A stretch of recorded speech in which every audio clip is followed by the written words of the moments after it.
welcome in to episode number 4 of Undercity. I may be a face here on the stream, but not your host. Your host is Mr. Hale. Hale, can you tell us about this game? Give us your content warning. Tell us all about it. It's been a while. It's about a month, I think. It has. Hello, everybody.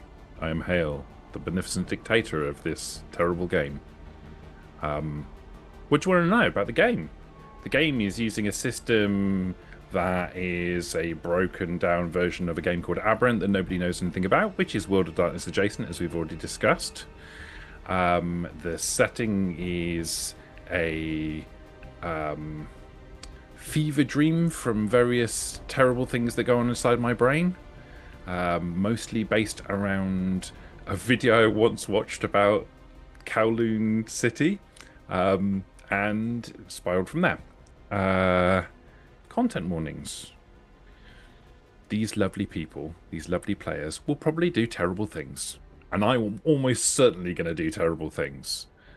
If you find any of that to be problematic in any way, please feel free to take yourself off, go and have a drink, go and take some time, and come back and see us a little bit later on, where we'll probably do even more horrible things. Yeah, that's fair. That's fair. Now, I'd like to ask you some questions. I'd like you to ask you some questions about what your recollections were of the last time we met. All right. Story we told. It's been a good stream, guys. I don't know anything, so I'll fade out. Well, I have a few everybody. notes. I did detecting. That's all I remember. I'm not sure that's necessarily the right way to describe what you did. D&E. The courtesan and I broke in and entered someone's house. Well, why don't we start with what happened with... You guys all went somewhere together. We did. We went to the sommelier. Yes. Oh, That's yeah, right. Yeah. You all did go in to the sommelier. And you all experienced individual things. Now, I'm not going to ask you about those individual things, because we'll be here all night describing them. Yeah. What I'm interested in is what you feel, what your characters feel about the overall experience of visiting the sommelier.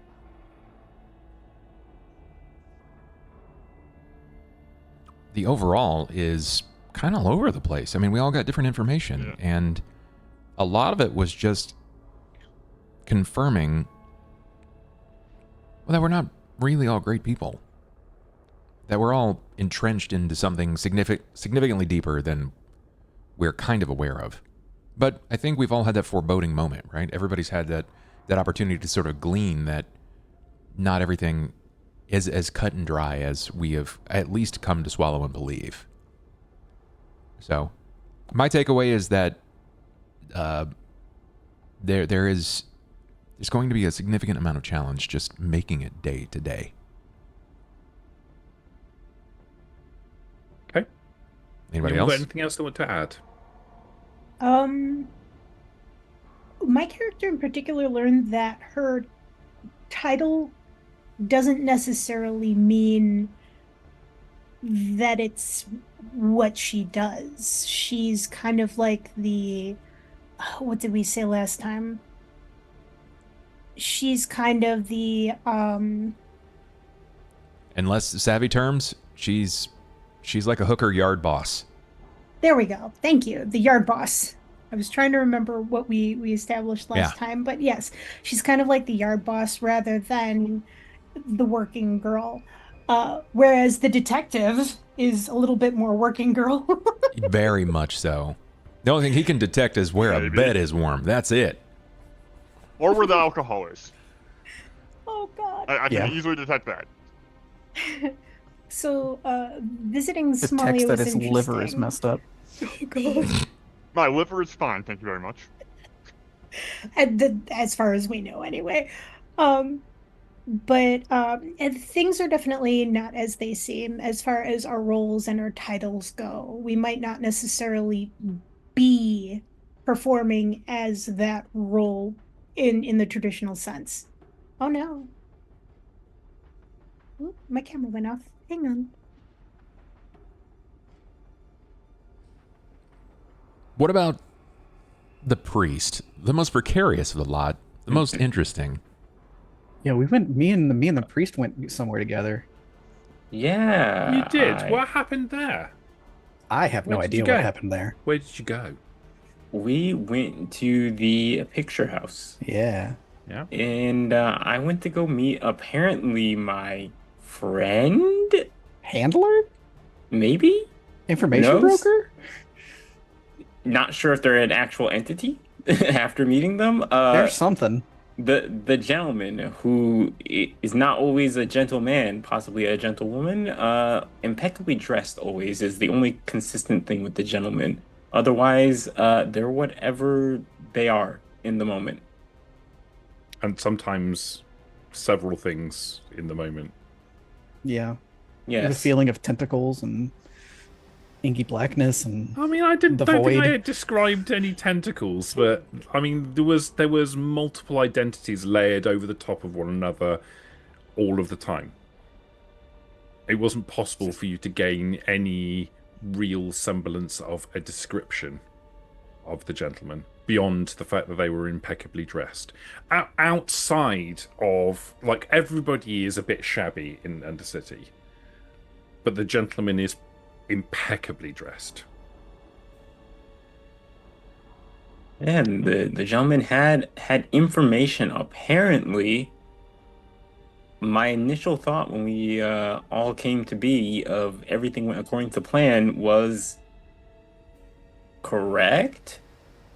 The plan seems to be get the king out, and as far as the gentleman can tell, there is no king for now. for now.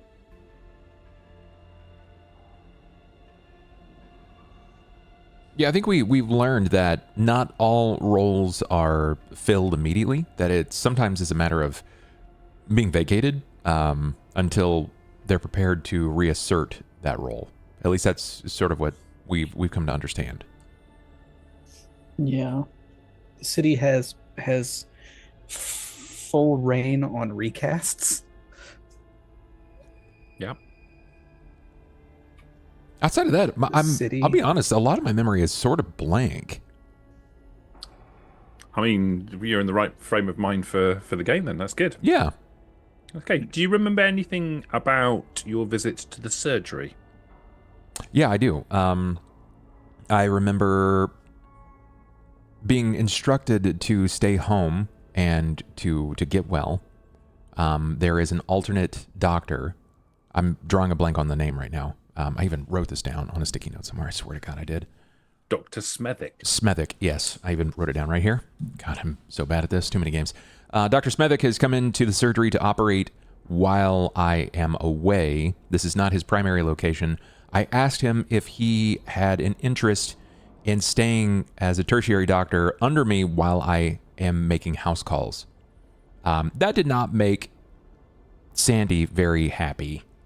She doesn't particularly like him.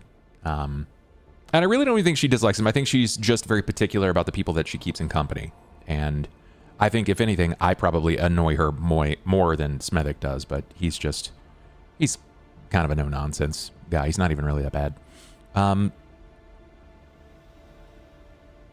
He did take stock to say that we were low on some reagents. Those are the reagents that I took to arm myself with. I know there's something else there, something else that I'm missing. That's fine. You've basically arranged with Sandy that you're doing missionary work in the city. Yeah. Which takes you away from the surgery, and he's taking over. Dr. Smethwick is taking over from you, just to cover you while you're away, so Yes. that your surgery is still, because your surgery is like one of the primary places people go for medical attention. So that's good.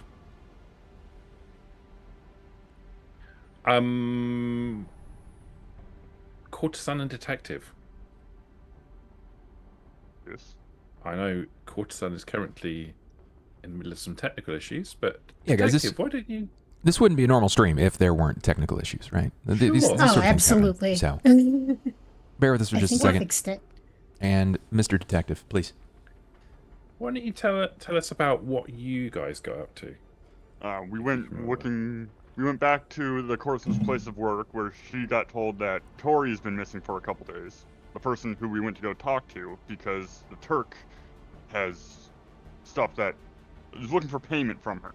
So then we went to Tori's house to try to find her, broke into the house and entered it, and realized that she is the mother of the person I'm looking for a different case. And we don't know where she went. So then we went to Sally's house, which is the person I'm looking for as well, and that was very clearly was already broken in as well with the fight that went on inside the house. Did you learn anything specific about the fight? I can't remember personally. So we were looking at some of the damage that was done, and it looked like there was a skirmish between a person and Wolverine from X-Men, TM. There were these, it looked like claw marks that had been dragged across some of the furniture and what have you. So that was kind of concerning. We also found a picture connecting Tori to the detective's subject that he's looking for. So we were able to figure out, based on how they looked, that they were mother and daughter or related in some way. Mm-hmm. Amber? Why am I trying to remember the name of who the voice is asking the detective to find? Sally. Sally. Sally, yeah. I have that written down. So. Okay. And last episode, I was just chilling, waiting for my next job. You got to watch a movie though, didn't you? I did. I got to see the Undercity cut of Pulp Fiction, wasn't it? Pulp Fiction. Yeah. As a Which silent is movie as a silent movie, which is hilarious because there's a lot of dialogue in that. in black and white. Which colour- would With an taken about orchestra- 5 with to an 6 orchestra, hours right? to actually watch. Yeah, with an Yeah. orchestra. Yeah. with an orchestra, which is hilarious. And then we meet back up at our house? Yeah. I think at the that's where we end? ended it. Yeah. Yeah. You were Yeah, going back to and- your place. We were kind of debating what to do at the end of that, because we found out that Tori is hanging out with a rival gang of the Turks That's gang. right. And I think we left No, off it wasn't on... a rival gang of the Turks. It was a rival gang of the person she had the Turks kill. No. Yes. No. Yeah. Yeah. So the Turk had killed unknowingly, unconnected to any of this, had taken out a random person who was Stop. a member of a rival, The Sullivans. The the Sullivans, Sullivans. And then Sally is with I think it starts with an M. Kingstons. Kingstons, with the Kingstons. Tori is with the Kingstons. Tori is with the Yeah. Kingstons. Yeah. And Sally is still missing. Correct.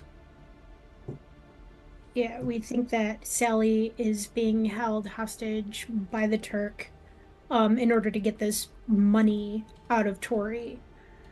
And we left off kind of debating whether or not we were going to take a enemy of my enemy is my friend approach. Yeah, to Okay. one, get Tori back, and also get the Turk off of the doctor's back.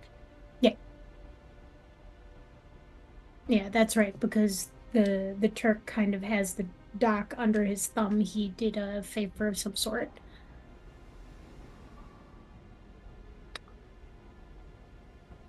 Okay. I All think up that's to it. date. Everyone happy? That Yes. sounds like everything. As it can be. Yeah. That sounds like all the really big stuff that happened. At least what I can remember. Then Yeah. our camera comes up, as is tradition that has been established over these previous sessions, in darkness.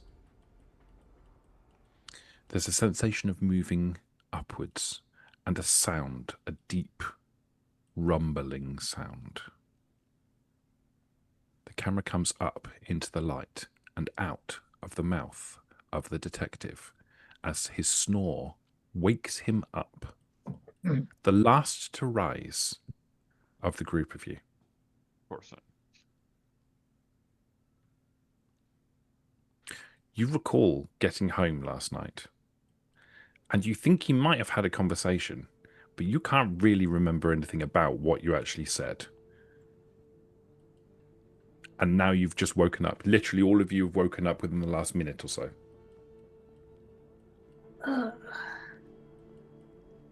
Oh God. All right. How can any of you sleep with that? His mouth is agape. Just prattling on. I'm gonna kill him. The transporter takes Stop yelling. 2 9mm bullets that he shoved in his ears out. What? Oh God, I need to find bullets. I let you borrow some. It works well enough. God, he's loud. Stop yelling. God. Nobody's Stop yelling. drinking. Slowly. Sir, the scotch is coming out of your pores. Oh. It's rather seeping. You might have cirrhosis, actually. We should probably discuss a few guarantee I things. can smell it from here. Well, it's a we have a new crazy day today. dawn. If it's dawn, Sure. it's certainly a new day. According to our bodies, yeah. Does anybody have any kind of plan for the day? Like, there's a lot we could do. Well, I still have a problem with the Turk, so I have Okay. to figure out this Tory/Sullivan's issue, what have you. I don't really know. Otherwise, I'm going to be forced to do something I don't want to do. That's really ominous. Okay. I have a couple of ideas, but I guess my first question is how do we want to approach this? I know we were kind of talking about starting, for lack of a better term, starting a gang war to distract from what you have to do for the Turk, but that sounds like it's going to cause a lot of collateral damage. It could, but from what we've been told about our roles, sticking to a story, I think the city might be happy about that. It could be entertaining. So, to whatever entity controls this space. I was thinking of an idea to perhaps maybe save Tori while the doctor does what he needs to do. Depending on if there's a way to get the Turk to move Tori to a place that we determine, I might be able to. It seems like I find myself around the city fairly well and easy. So there might be a way that we could potentially swap for corpse and get Tori somewhere safer for the time being. There's not really a safer. The longer we wait, the sooner I'm going to be pushed into killing Tori's friend, and it doesn't even matter from that point, because that's the cold card. Really, it's the notice under the door that says, "Hey, I'm not done with you. This is to show you that I mean business." And the Turk is just going to keep coming. Yeah. Well, it might give us time to deal with the Turk. Is what I'm getting at. That's the thing. What does dealing with the Turk look like? We can't pacify a man like that. No, we'd have to Oh. take him out. We'd have to I get Take him mean- out or take him out or pay him somehow. I don't know. That amount of money is a lot. Doctor, you have been in the inner sanctum of the Turk's empire. I have. You have seen the layers of security that he has before you could even get to him. And even if you were to put him down, the layers of protection you'd have to get through to get out.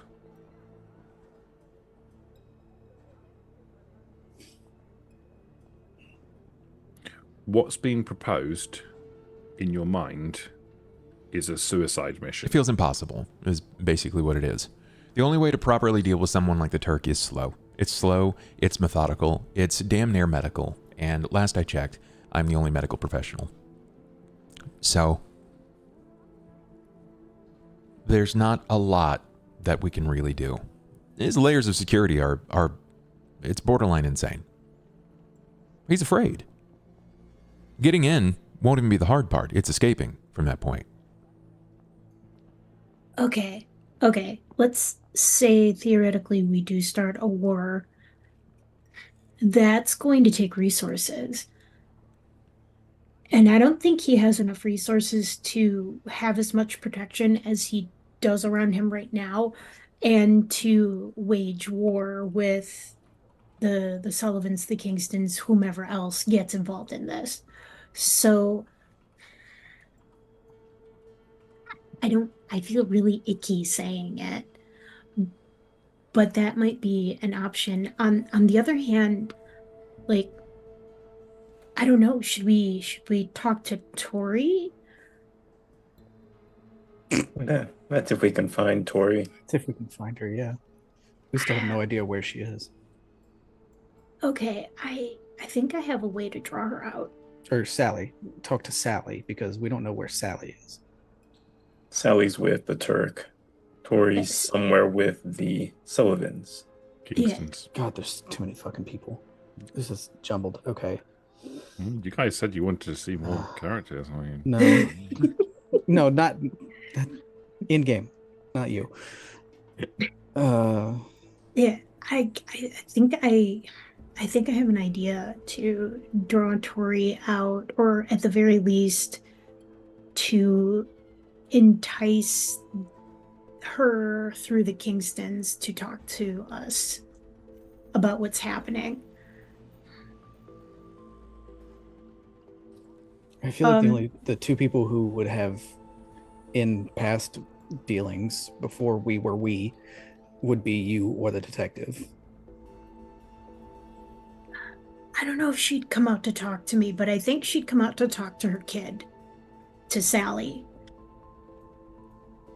Or maybe you can set up a meeting with Tori through the Kingstons. Look, what do we know about this group that she's with? Is it Sullivans, the Kingstons? Who's she with? She's with the Kingstons, but according to what we've been able to find out anyway. And they're, I guess, protecting her. I don't know why they're protecting her or what she's offering them in order for them to protect her, or whatever you want to call it. But Is Tori one of your girls? she is. Okay, then. But if she doesn't want to be found, she might not even come out for me. Then, just a thought here. What drives a person? Money, revenge, lust, and love, right? Those are your cores. It's not about money, because she's not got it, which is why she's working that way. It's maybe not about revenge, because she's running from it. She's not exacting any efforts. So it's about lust or love. The protection there, someone's affording her protection, so she either bought it because she has the money and she's been playing a role, or someone loves her and wants to protect her. So do your court boss, your yard boss thing, and see which of the Kingstons have been coming around. That could be an angle that we could work. And, To the brothel. you know, Right. they may not be able to see any of you, but last I checked, everyone needs to eventually see a doctor.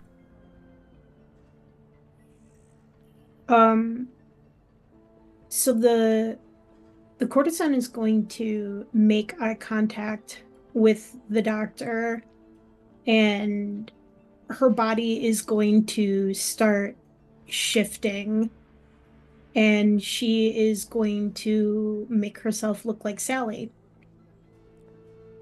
And it's That's very dangerous. weird.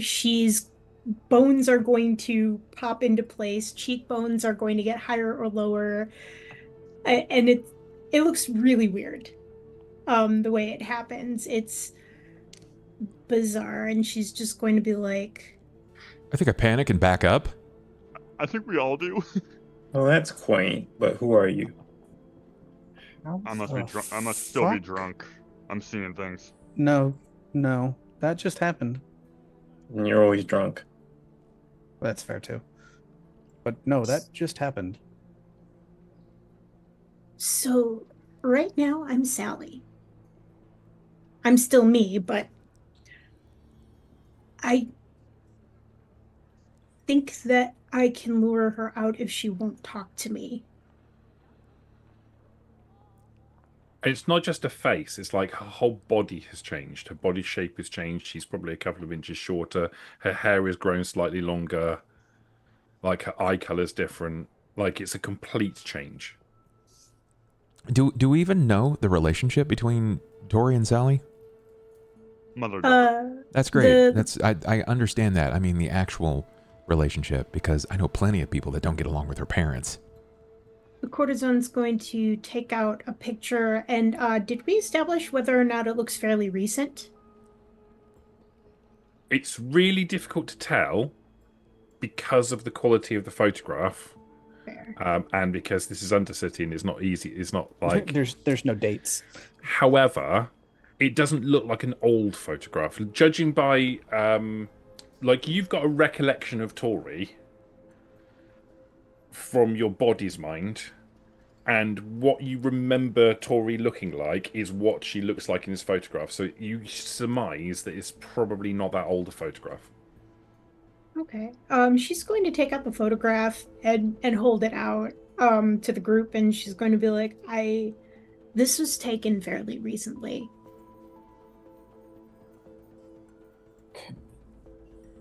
Is there any landmarks or anything distinct in the picture that like I could maybe, because if it's significant enough, it might be somewhere that I might be go looking for Sally. So you've just struck upon two really important things here. Firstly, this photograph you think probably hasn't been taken very long ago, but what does time mean in Undercity? And you're looking for landmarks, and that's not how Undercity works.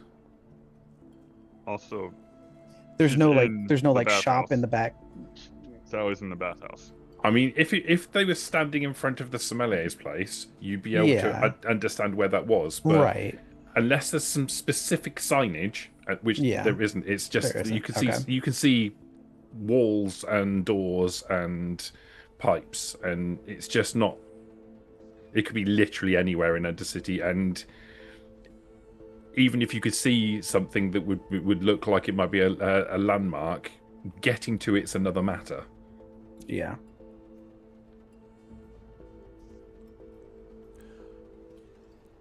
Hell, where are the Kingstons? What is their location? Yeah, would any of us know like Well, what why don't you block make a they're in? wits plus streetwise roll? I can certainly try. Hmm.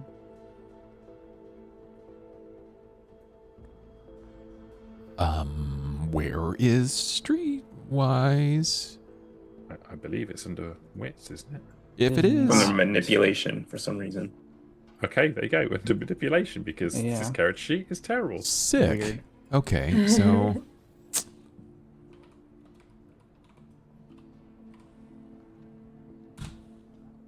3 successes. Okay.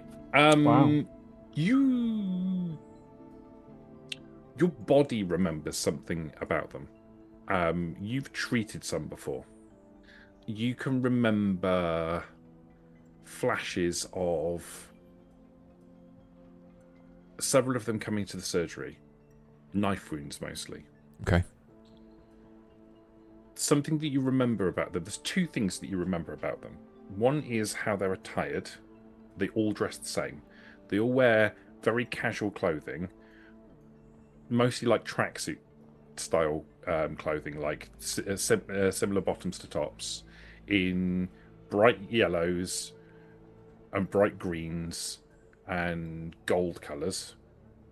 They all have scarves that they have either tied around their waist or around their neck that are long and flowing in the same sort of colours.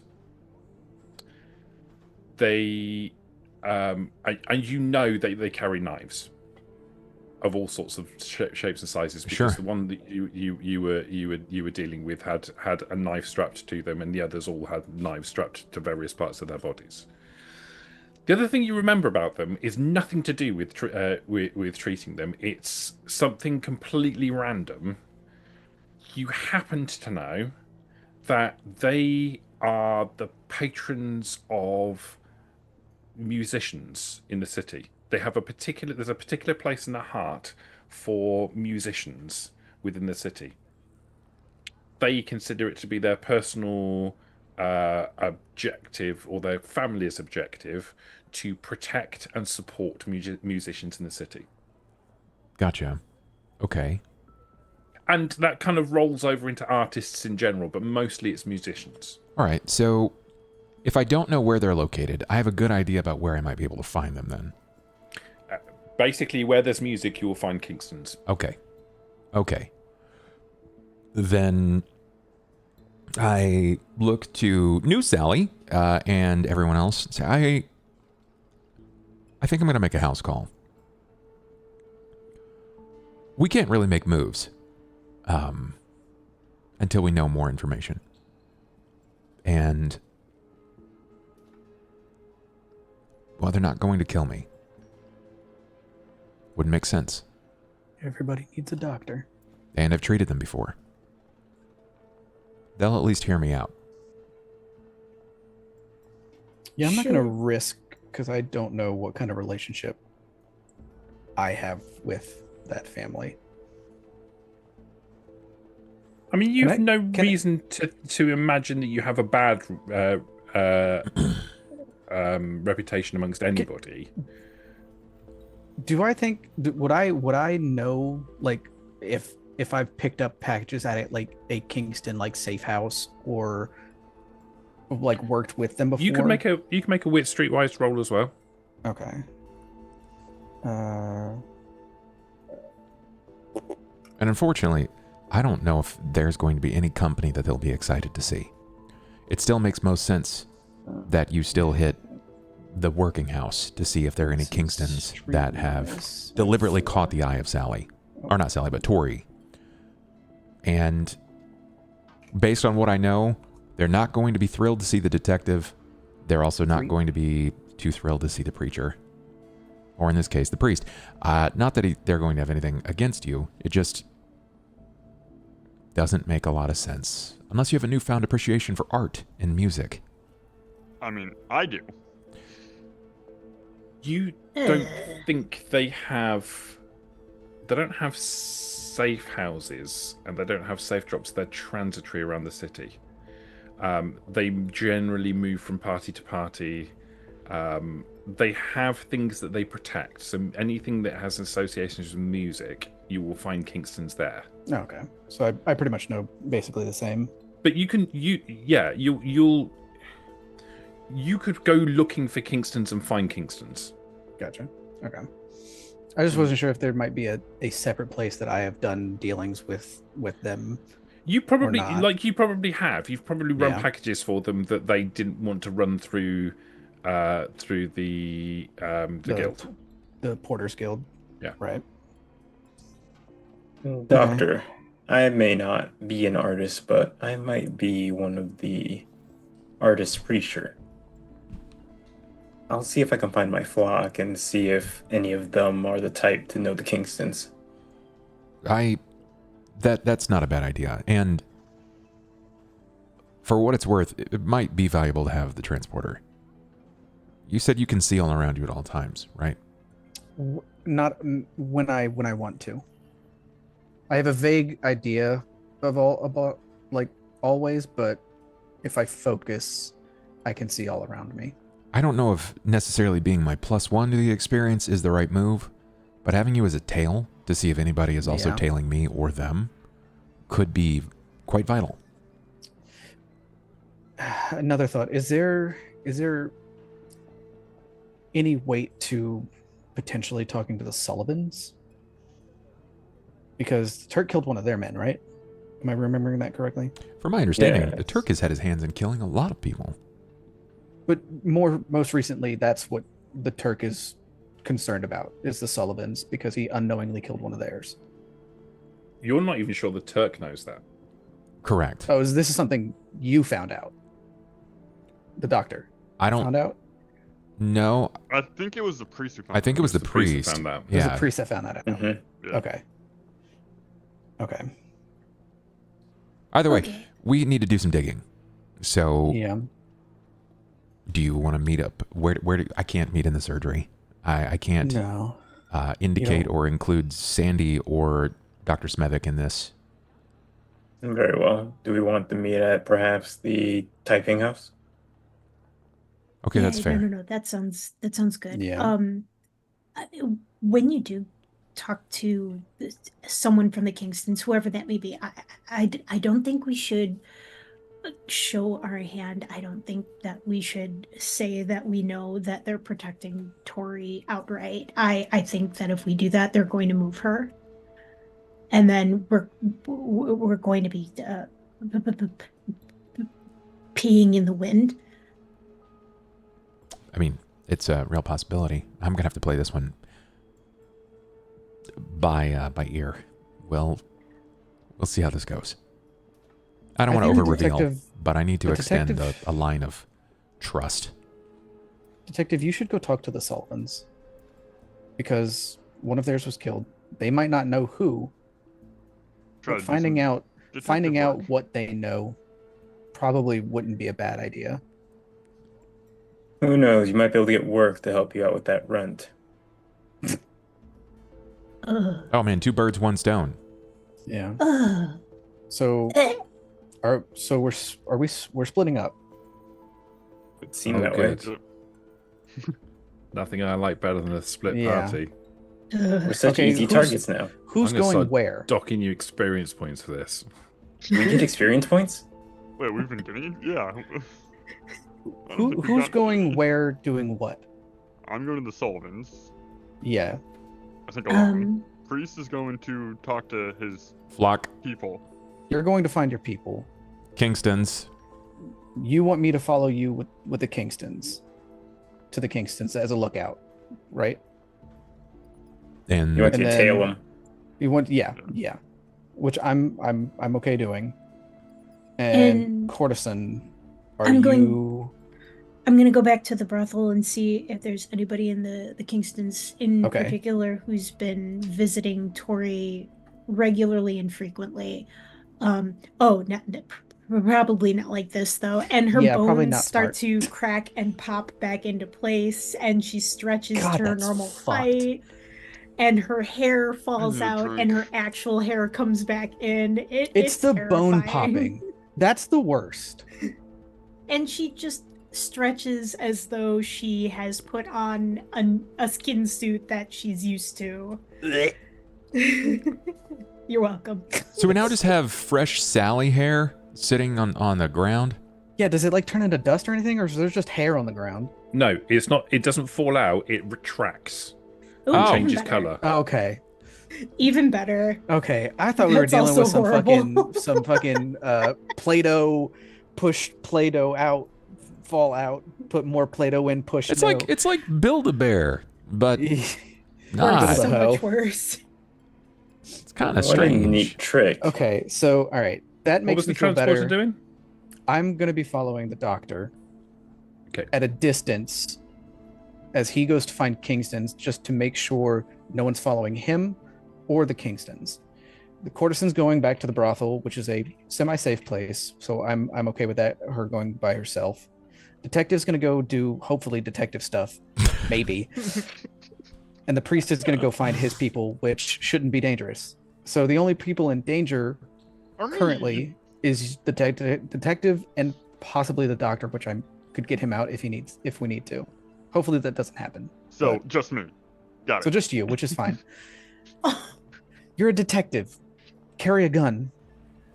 I have one that almost shot the Antiquarian. Yeah, I was gonna say, remember what happened last time he whipped that thing out? You Ew. might not want. Based to on carry our that. understanding, the only gun he knows how to utilize is the one he was born with. Yeah. Okay. This is not a bad plan. It's not a great plan, but It's not great, but it ain't bad. playing by the seat of our pants here. Yeah, and then we're Does meeting the up person not in danger? at. Oh yeah, we're fine. It's something. Don't worry. So we're meeting up at the Taiping house I'm afterwards. the doctor. I'm gonna doc. Just Wait, use your no, liquid I'm courage, not. detective.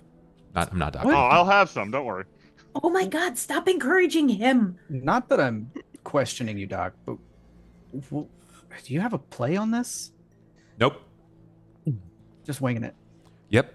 My goal is to figure things out so that I don't have to kill an innocent man. Because that's what's going to happen. I'm going to have to kill an innocent man. Oh. Or woman. Pretty sure it's a guy, right? It was a guy. I was told it was a friend of Tori. I think you're gonna kill Sally. Sally. You're It's Sally. supposed, you're Oh, it's supposed to Sally. take out Sally. Is Yeah. it a daughter? Sally. Yeah. Shit. Yeah.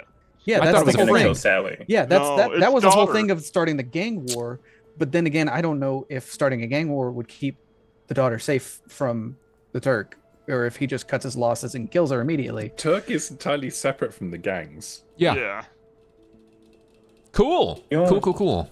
The Turk just wants his money from Tori. The only person who might care about the Turk is the This is Sullivans. Yeah. Let's be Well, real. that was a thing. the only Ki- person ti- that cares about the the Turk. Kingstons. The is the Kingstons aren't involved in storyteller. the Kingstons aren't involved in the gang war particularly. I was saying give the Sullivans, me possibly dropping the Sullivans information about the Turk, and then having the Sullivans take care of the Turk for the doctor. The Kingstons aren't a part of that. The Kingstons are housing someone, Doesn't matter. but Do we even yeah. know if the Sullivans are capable of going toe to toe with the Turk and his men? I don't know. I think if you rally enough people behind a goal and you motivate them, it doesn't matter the odds. They got something seriously worth fighting for. They're gonna fight. Okay, I can motivate so them. hypothetically, what if this guy in the Kingstons, who may or may not be entangled in Tori, entangled with Tori? I'm so sorry, phrasing. What if this is somebody who is like really high up there, who can determine whether or not they want to get involved in some bullshit with the Sullivans against the Turk? Is that maybe a possibility? Then we have a That is- stronger hand. Yeah, if we can get the if you can determine what relationship they had, if we could possibly get the Kingstons to either pay the debt or have some men to potentially break Sally out of wherever the Turk is holding, that is another way we could play this. The Kingstons route is the emotional hedge with the daughter. The Sullivans is the war route against the Turk. To distract him long enough, we can maybe get Sally out that way. We could try to use the Kingstons and the Sullivans to Yeah, after the Turks, that's- because Yeah. the Kingstons protect singers, and Sally's the singer that the Turks are having hostage. Yeah, that's also a good point. That's kind of what I was getting at, but I like the detective's idea better. Yeah. Hey, what did you end up doing with that crown? It was on it was there. We didn't take in it. the room. We So- left it in the room. You said that you had to deliver it, right? Like you had a package and it was So from the wash of information I got from the sommelier, I was sitting in the Jupiter rooms at a table, secluded, by myself. The king sat down. There was almost no words exchanged. I had a box on the table. He put the crown in the box. I understood what was supposed to happen, took the box, walked it down to the room, left it in the room. That's all that I remember. Interesting. And I assume he just walked down to the level on his own without the crown on his head, maybe disguised. I don't know. Minutes later? Hours? Days later? I believe it was the same day or the day before. It wasn't long from when I delivered the package to the room to Gotcha. when we woke up. Maybe a day too. Okay. Because we had been missing, remember, we had been missing for 3 days, according to everyone in our circles. So from the time that I grabbed the crown to us waking up was about 3 days, I assume. Okay. Okay. All right. Well, I've got enough. And then, yeah, I don't think we picked the crown up when we left the room. I think we just left it there. Yeah, we fled. Yeah. We went full We got fugitive. the fuck out. Probably a wise move. The only thing we grabbed was the gun. You mean the murder weapon? I believe so. And we all have our own guns Yeah. accounted for, so... Yeah, we makes sense. have an extra. We have an extra revolver with 5 shots in it. That's an interesting question. Hale, based on what I am aware of in regards to the Undercity, is there a weaponsmith / gun dealer? Is there a weaponsmith? Yeah. There's a whole bunch of different weaponsmiths who mostly work out of the back streets, on the streets level. Okay. Gun dealers, super rare. Guns are super rare in Undercity. Okay. You're not. I can't imagine the doctor. Oh, maybe he is. Do you want to maybe make a wit streetwise roll? I feel like I would be more Would aware I than the know doc. that? I think I would probably be more aware as well. I also haven't I said think- that out loud, so this is me I think- pontificating. Yeah. I think you could make a wit streetwise roll, and I could look at the actual right page. One success. I got 3. You're not. You're not.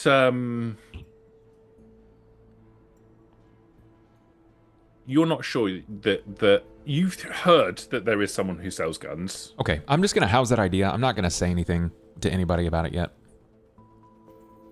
Because I have some thoughts. I have some things that I kind of want to mull around before I even bring it up. There's no point in introducing a new theme or a new plot point without having some grounded information. So I'm not gonna say anything to anybody about it. I'm just going to head out. I'm gonna head to the Kingstons.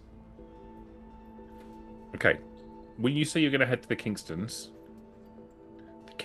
are transitory. They don't have a base of operations. They move around. I'm going to music. Okay. Jupiter. How are you going to locate music?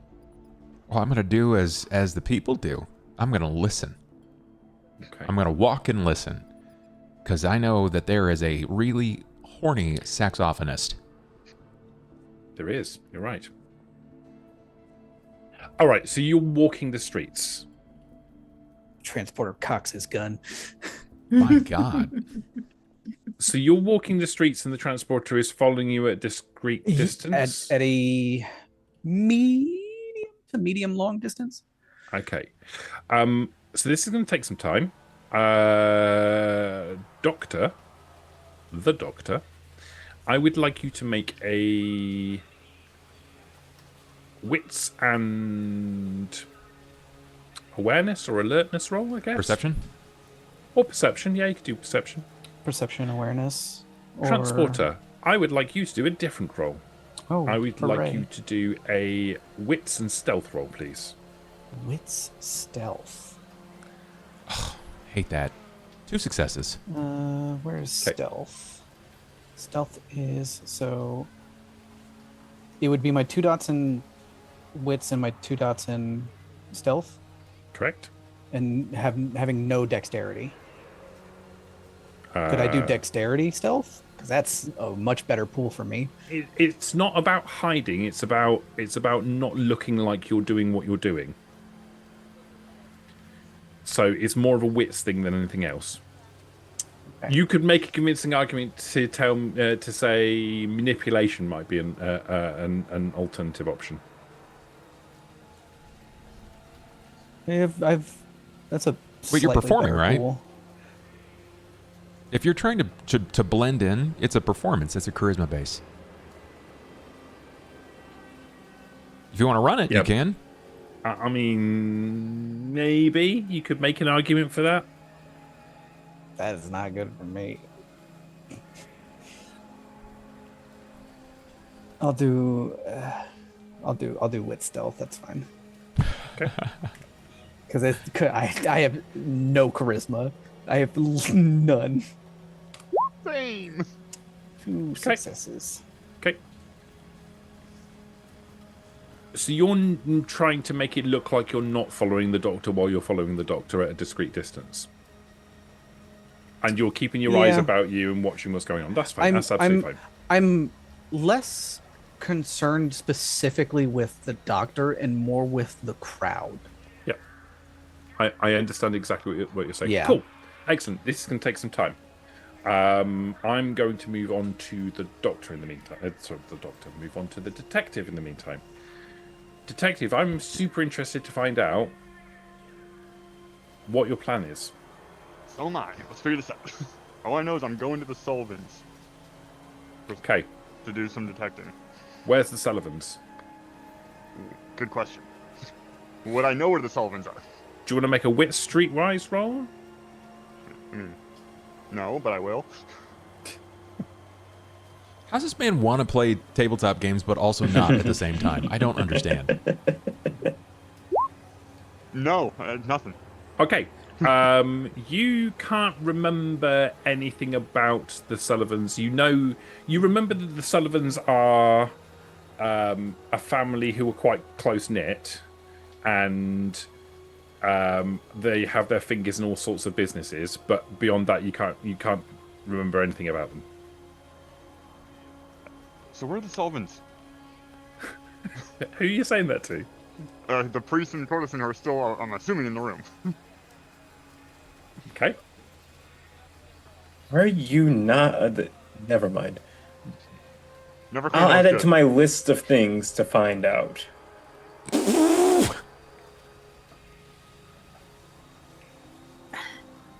Okay. Do you know what a CI is at all? It's your CI. It's a civilian informant. Oh, we're not there. I know. I'm we're not I'm trying to help the man. Like, cops that don't know things ask questions. He I'm could've- not a cop, he, though. He might have asked. He might not have a asked me. doctor! I might know.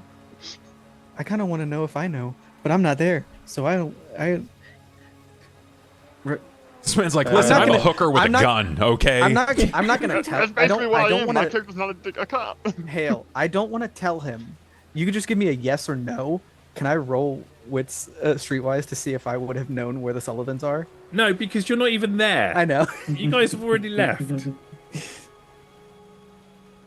You know what? I'll roll with Streetwise. I'll see if there's any knowledge in my head about Okay. Give him a hand. Let's see. What's my Roll wits? What's 0 my success. Streetwise? Roll 0 successes again. All right. That's I hope wits. it's just exploding dice. He has 24 successes. I'll lose it. He sees everything. He knows everything. Streetwise is there. All We right, don't. so one Do we there. explode these dice? No, I don't think so. Only You're mega. Okay. your Oh, mega that's ones. right. I looked up and saw 0 successes and I was about to laugh. 2 successes. That's not bad. Oh. Not bad. With 2 1s as well. That's okay because one's on Okay, your there's count no- if it's no successes, so that's okay. Phew. Yeah, Let him burn that's. it. So you do have some knowledge. Your knowledge comes from rumors. Lots. You get kind of little flashes, but they're little flashes, not visual flashes. They're kind of verbal flashes. You get lots of different people's voices whispering rumors, and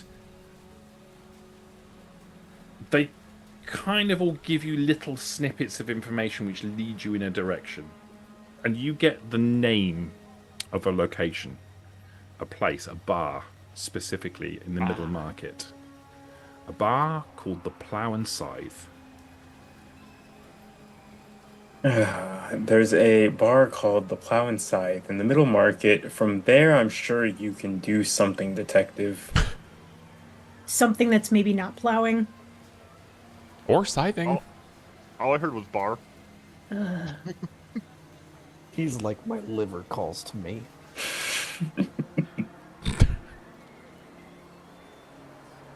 I'll head to the plow inside. Okay. All right, that's going to take you some time. Yep. Who's next? I mean, I know where I have to go. I'm going to go back to the brothel where I knew Tori was working. Velvets. Yes, Velvets prior to disappearing. Okay. And again, that's going to take you some time to head to Velvets. That's not a problem. Yeah. Where's the priest going? I'm gonna find a nice busy corner to get up on my soapbox. Okay, you can do that relatively close to where you are in the streets. So that's not a problem. Go out into the streets. There's plenty of spaces for that to be the case. Unless you want to go All right. somewhere other than the streets. Streets are fine. I would like you to make 2 rolls for me, please. One roll is going to be a perception plus streetwise roll. And one roll is going to be an oration roll of some description. You're going to tell me what the best roll for that is. All right. First off, let's get that perception out the way. 0 successes. Nice, nice. Oh, amazing. Cool. Cool.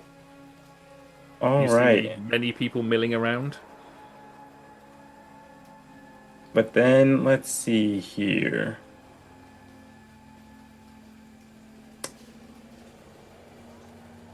I would say basically what he's gonna go out, he's gonna get on the corner, and the priest begins to think to himself, it's like, just do what the book said. Let the body do its thing. All right, let's go. He'll get up, then call out to just the crowd in general. People of Undercity, I know I have been gone a while, but I have returned and I am ready to hear your cries of woe. Please, come share with me your sins so that you may be absolved by the Undercity, who provides all for you. Okay. Do you want to make a charisma and performance? Or I'd take leadership, maybe? Leadership. Seduction. Not probably less seduction. That'd be rolling appearance. The thrusting preacher strikes again. Immediately rips open shirt. Jesus. The priest and Nene, Magic Mike. The one detective's way walking to- by. Definitely would. Continue walking. Disgusting. That's not a compliment. Can I argue, because as far as I'm concerned, this is all hogwash, a manipulation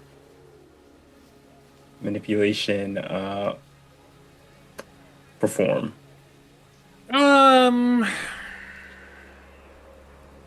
Why not? Let's say yes. I'm so Alright. down to argue for better rolls. If I hadn't even known. I hear you've got a dice pool. Let me get something better. And for mega attributes, I know that I added a die for however many dots in mega attribute, and does it do anything else? Yeah, so you add a die, and the last die rolled is your mega attribute die. And if that comes up as a success, it counts as 2 successes. And if it comes up as as a 10, it counts as 3 successes. Okay, let's do this roll. So many dice, 1 success. Ooh, It's a mood. man. So, despite the fact that you got a low number of successes, you attract a crowd relatively quickly. As soon as you step up onto the box, people stop and look. And they look. Some of the people that stop. I mean, some people walk past and look at you and just kind of roll their eyes and move on. But there are a lot of people that Yeah. stop and look, and they have hope in their eyes when they look at you. And you have a small gathering of maybe 12 people listening to your words. There you are. I know I have been gone. Please tell me, what do you need?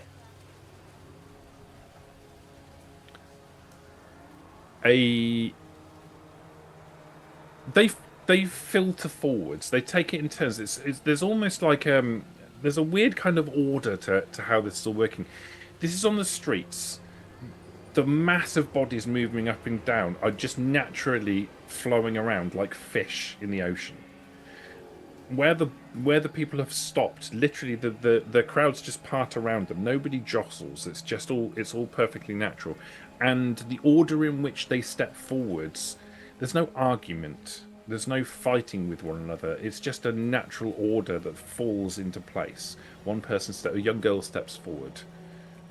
She looks at you with wide eyes filled with hope. And she begins to talk to you. And then another. When she's finished, she steps away and she seems to be happy with the fact that she's unburdened herself. And then the next steps forward and does the same. An older man this time, much older man, walking with a cane. And they're confessing their sins to you. What is it you're trying to achieve here? Well, of course, I'm mentally cataloging anything that could be considered like, something juicy, a secret. But I'm also, at times, he does this back and forth with them as he, like, doesn't like press hard for details, but kind of, like having conversation with them. And he's trying to glean information on where, where there's musicians, so that he can help with, searching for the Kingstons. And I'm probably also trying to get a feel for what is the how are they doing like as a group?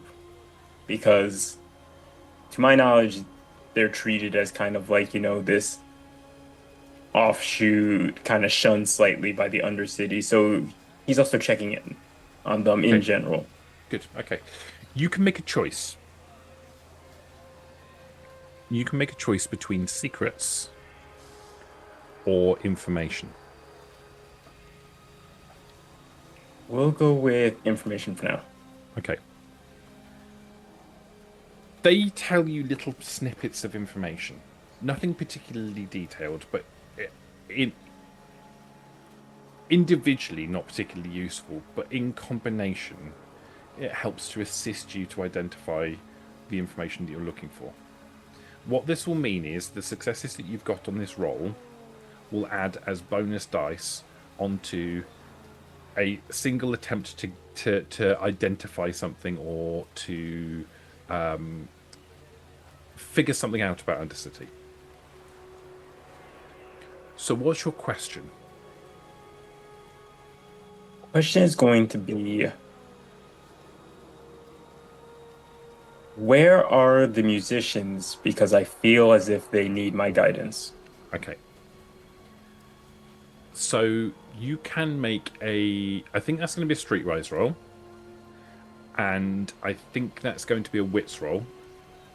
And you can add an additional die to it because of the success that you got from gathering information from your flock.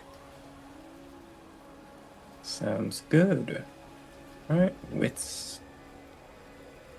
Streetwise. Additional 1. 2 successes.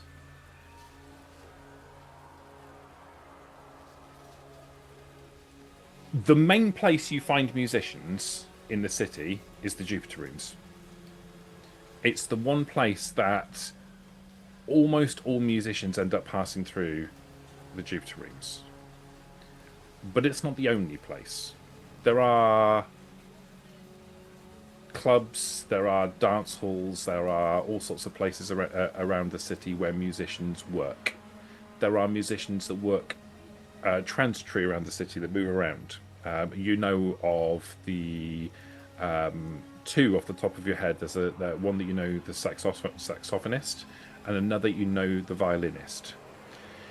And you know they move around the city in various locations to go where they're needed. You know from the rumours that are being spoken about that the violinist is playing today, somewhere on the lower levels. But you don't get any more detail than that.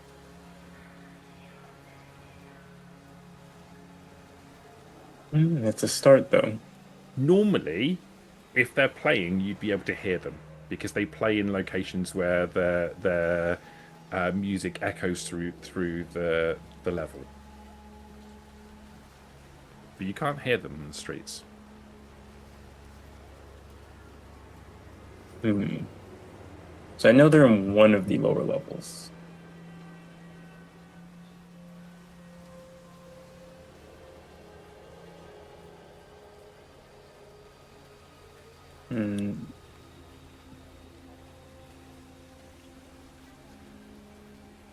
Refreshing myself now on the various levels.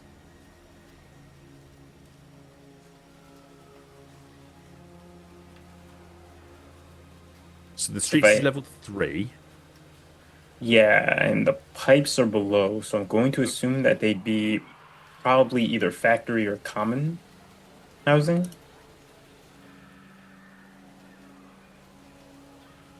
Perhaps. You're pretty sure they won't be in the dark. Yeah. Nobody goes to the dark, or if they do, they don't come back generally. The pipes doesn't really make a whole lot of sense. I'm gonna try the 5th level. Try and go to the common housing to see if I can hear them. Okay. Can you also make a perception and alertness or awareness roll, please? Perception awareness. All right. 5 successes. Okay. So I'm going to say the same thing to you as I'm going to say to the doctor at the same time. As you walk through the streets, you make your way towards a staircase which will take you upwards towards the higher levels. As you do, you catch a note. 2, 3 notes stringing together, but it's not coming from above, it's coming from below. It's coming from the pipes. Doctor, you get the same thing. As you're moving through the streets, you pass by a storm drain, and you hear the echoed notes of a violin playing from the lower levels, from the pipes. Okay. I think that's where I'm going then. I will also follow in that direction from wherever I'm at. I assume I don't cross paths with them. No, but you know what's going to happen. Okay. Detective. Let's cross back over to you. Make it to the plow side, I take it. So you head to the plow side, and as you step away, as you walk, a couple walks towards you, and as you step off to the side, the couple moves in front of the camera. And as they move away from the camera, you're standing outside the front of the Plough and Scythe. It's an old world looking pub. Traditional British pub. Oak beams, hanging baskets, thick windows, made of old style glass. You can see a sign hanging, a wooden sign hanging from outside the door, that's faded and the paint's mostly flaked off. There used to be a picture on there of some description, but it's faded and flaked away. But you can still see the words plough and scythe, the plough and scythe written underneath. You can hear sounds from inside. The sounds of humanity, of people talking and laughing and some cheering. I'll walk in. One thing you notice as you walk towards the bar is the streets are clean. That's not common for Undercity at all. But there's no rubbish around the plough and scythe. As you walk into the bar's not a big place. There's a drinking area with maybe 4 or 5 tables. All of the tables are filled with people. They tend to be older-looking men sitting. People are playing cards and dice games at every table. As you walk into the bar, everybody stops and looks at you. They pause for about 3 or 4 seconds, and then they carry on with whatever they were doing in the first place. I go up to the bar and get a drink. While looking at everyone as well, seeing who may or may not be a part of the Sullivans, trying to gauge the room. You walk up to the bar, and you go to lean on the bar, and you realise you have something in your hand. I already had drink. You place the empty glass bottle, half bottle of scotch, which is obviously now empty, on the bar in front of you. Can I get A pretty looking girl with red hair walks towards you from behind the bar. Hello. Do I What'll it recognize her be? at all? No. Can I get a whiskey on the rocks? She chortles and puts a glass in front of you and pours whiskey directly into it, and then puts the bottle back. No rocks, got it. And then I'll just look over at everyone in the club as well, or the bar. Does anyone in the bar look familiar at all? I Vaguely? wouldn't stare if I were you, she says. Just staring over, just general glancing over everyone. Does anyone look familiar? Vaguely. Not really. No, these aren't Okay. people that you recognise. These look like working men though. I mean, there are obviously women here as well, but mostly people sitting around the table are older, well-built men who are clearly work in some kind of physical industry. There are women here as well.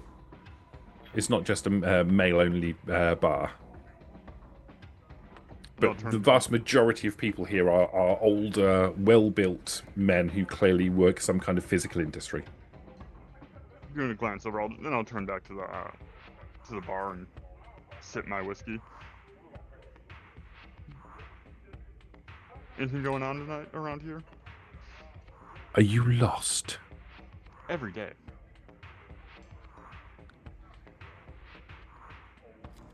I suggest the best thing for you to do, sir, is to finish your drink and move on. This isn't the kind of place you just visit. It does when an investigation calls for it. What do you mean investigation?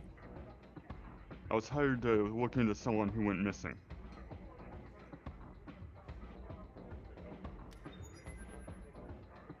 Oh. Well, 2 people who went missing. Mother-daughter. I'm not sure the bosses would like me talking to you.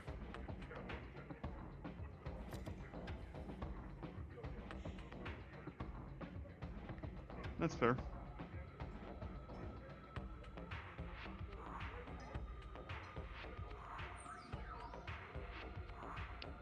I'll get up and start walking out, see what everyone else does.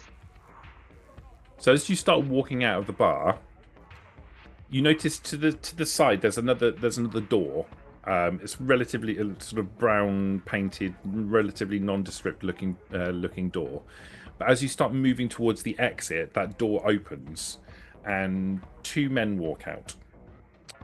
Both of them are wearing kind of long brown. Long grey jackets, sort of knee-length grey jackets, and flat hats. One of them walks over to the front door, and stands in front of it. The other walks towards you. Can I help you? You can start by explaining what exactly it is you are doing here. Well, the voice hired me to look into the missing person of one of her backup singers, Sally. So I went looking, and it turns out her mother is also missing, Tori. I know the Turk has Sally. I don't know where Tori is at the moment. I'm just looking around. You're some kind of policeman. I'm a private eye, private investigator, detective. I was hired by the voice.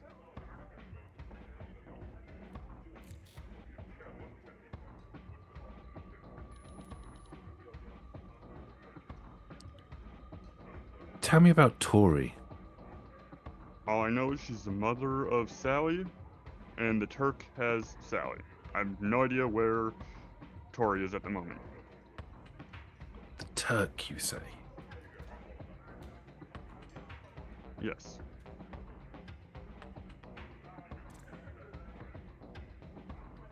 I think Billy might need to know about this. Why don't you come with me? Okay.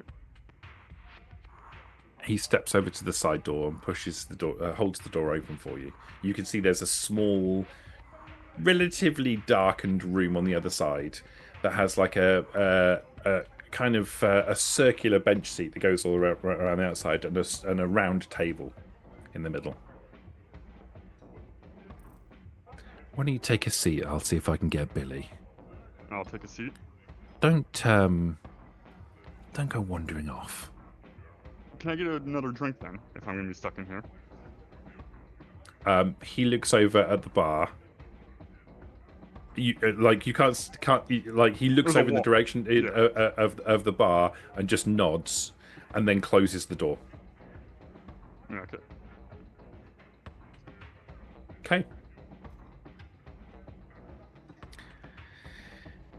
Courtesan, Yes. you find yourself walking in the entrance of Velvet's. This is the place that you have been to very recently. You walk into the waiting area, and there are several individuals, several men, sitting on the couches, waiting patiently. As soon as you walk in, they're looking everywhere but in your direction. They don't want to catch your eye at all. Good. All right. I will ask to speak to the madam So when she has a moment. as you start walking across the space, the door to the office at the back opens, and Velvet walks out. Okay. I will just politely wave, and I will wait for her to acknowledge me and wave me back. She walks out of the door and stops and holds the door open. She nods at you and just holds the door open. Okay. Awesome. Very good. Then I will go directly into the office, and I'll have a seat. She waits for you to walk in and closes the door behind you, sort of swishing her long ball gown. She does so, and moves back behind the desk. She takes a bottle of scotch out from a drawer and pours 2 glasses. Oh, thank you. I'm so sorry that I'm bothering you again in such a short amount of time, but Twice in 2 nights, courtesan. What have we done to deserve such a thing? Have you news of Tori? I might have a lead. At the very least, she's more than likely safe. I had some follow-up questions. If you have a moment, I'll try not to take up too much of your time. Was there anybody in particular who would visit Tori often? Specifically anybody from any of the gangs?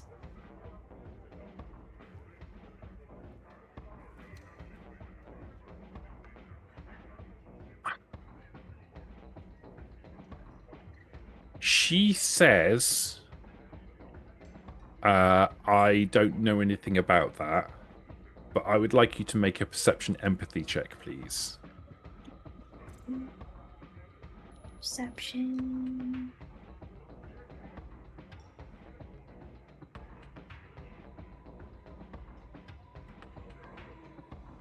God, I hate this sheet so much.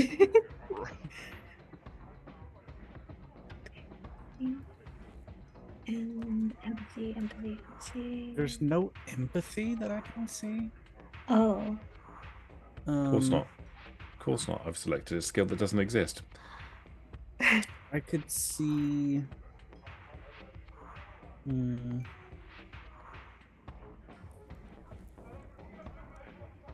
Could just be diplomacy. Yeah, do that. Do that. Yeah. Diplomacy's under manipulation. Do that. Or rapport if you have any of that. Or rapport. Rapport also works, yeah. I'll take whatever you think is appropriate in this situation. Unless it's not appropriate, in which case I won't. So, like, Perception demolitions, probably not so much.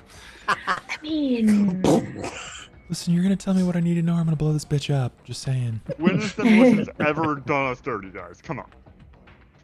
Kirby. I will kill you myself. We can't. okay. He did Fuck demolitions Sullivan. and killed all of us. Fuck the Sullivans, I'll do it for him. So we said have to raise the perception Sullivan. and Either diplomacy or Rapport.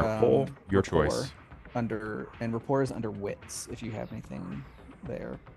I don't. But I believe I have diplomacy. All right. Cool.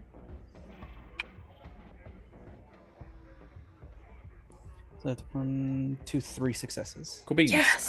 Yeah, you're utterly convinced that she is trying to hide something. Okay. You also think she's nervous. I am going to gently take Velvet's hand and squeeze it, and I'm going to say, Velvet, anything you say is in confidence. I hope you do know that. I am just trying to help because while Tori may be safe, one of her interests may not be. It's not that, love. It's not about Tori. It's about us. I don't want to say too much and I don't want to draw their attention. Okay. Without giving me too much information, then, is it someone high up? Look. It's not that simple. It's not. She takes the scotch and she just knocks the whole thing back in one go and just pours herself another one. I kind of woman. You mean breathing? Woman plus scotch equals. Unga bunga. Neuron activation. Gumgaga. She kind of collapses back in her chair. Like normally she sits very upright and keeps herself, but she collapses back in her chair. She's obviously there's worry playing out on her face. I'm concerned because if I start talking to you about this and you start talking about it, then if the wrong person hears where this information came from, we'll have them banging on our door. And I've got to think about the customers. I've got to think about the girls. I've got to think about myself. I understand. I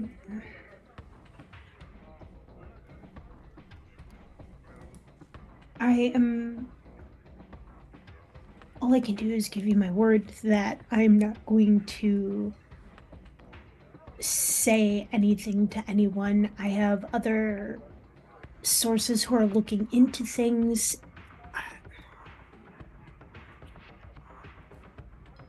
I'm going to do my best, my absolute damnedest, to make sure that this does not come back to you.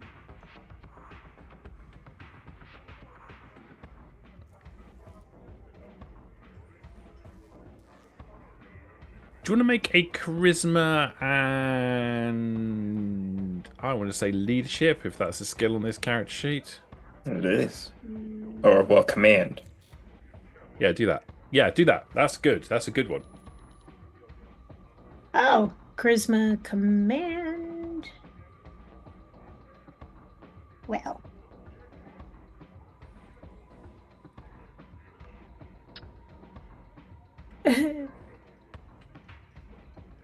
Looks like 2 successes. Okay. There's a single success. 1 success. One I forgot success. if 6 or greater. 5 or 6. All right. That's great. That was my fault. 1 success. What's your mega? Ooh, my mega. It's I appearance, think isn't it? Yeah. Yeah, okay. Yeah, that's fine. Doesn't count in this case. Right.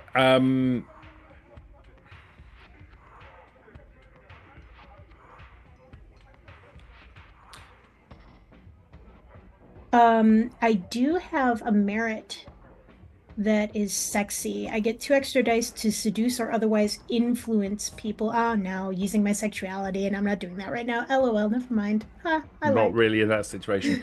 Okay. She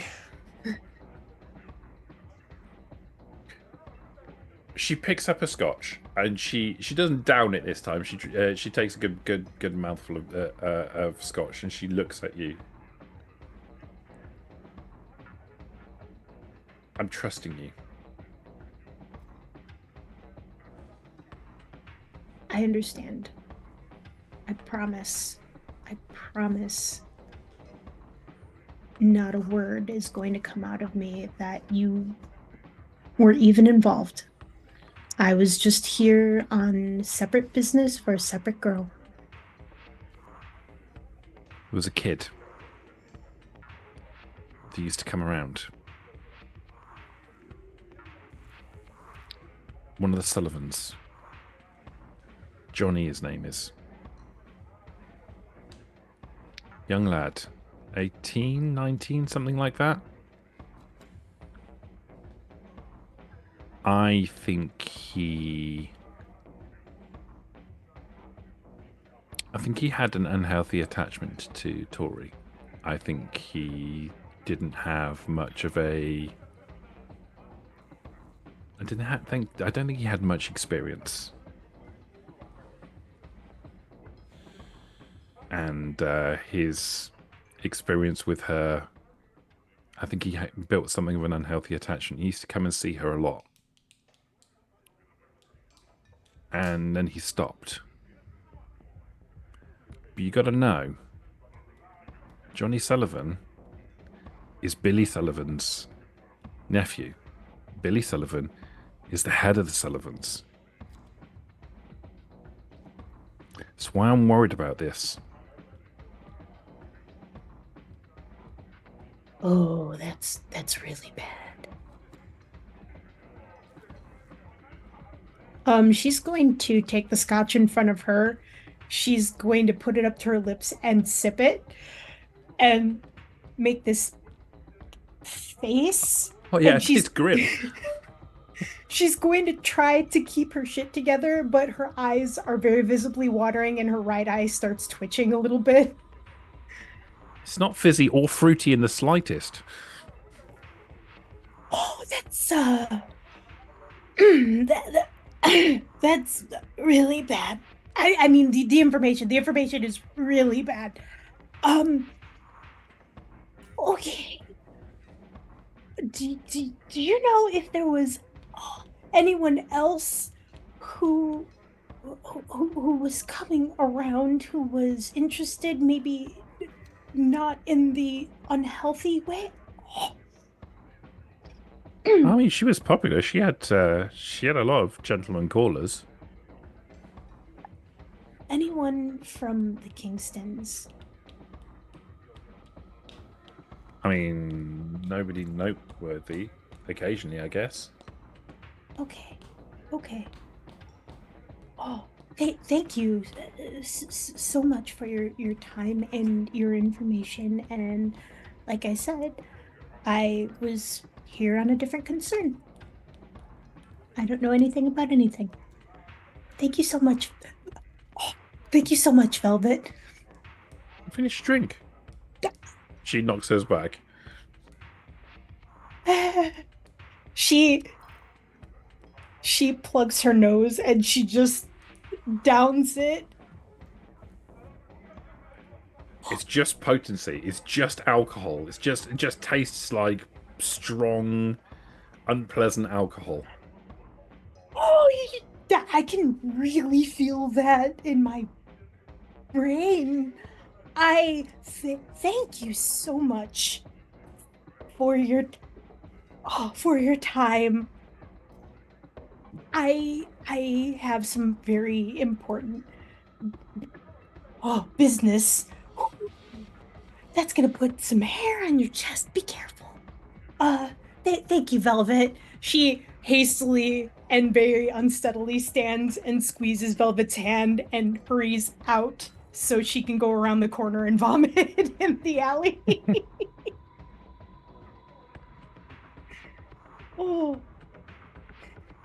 Oh, it burns. It's bad. Okay. I think her next steps from there are going to be to figure out.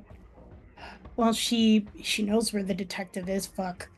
She's In probably the going. Sullivan's lines, then, by the way. She's probably going to make sure he isn't face down in a toilet, passed out, since he was going to a bar and a little too excited about it. Okay, so you're heading to the middle market to join the detective. Yeah, I mean, You're gonna join me in death. I'm gonna be really mad. Is what's going to happen. You're gonna cause me to start blasting. Okay, so you walk out of Velvet's. And again, the men that are sitting in the waiting area who were animatedly talking with one another and look quite excited immediately find other things to look at and don't talk at all as you walk through the waiting area. None of them look in your direction. They don't want to attract your attention. They look suitably embarrassed. Okay, she doesn't look their way either. She has business to do, like vomiting in the alley around the corner where nobody will see her. So she won't be embarrassed.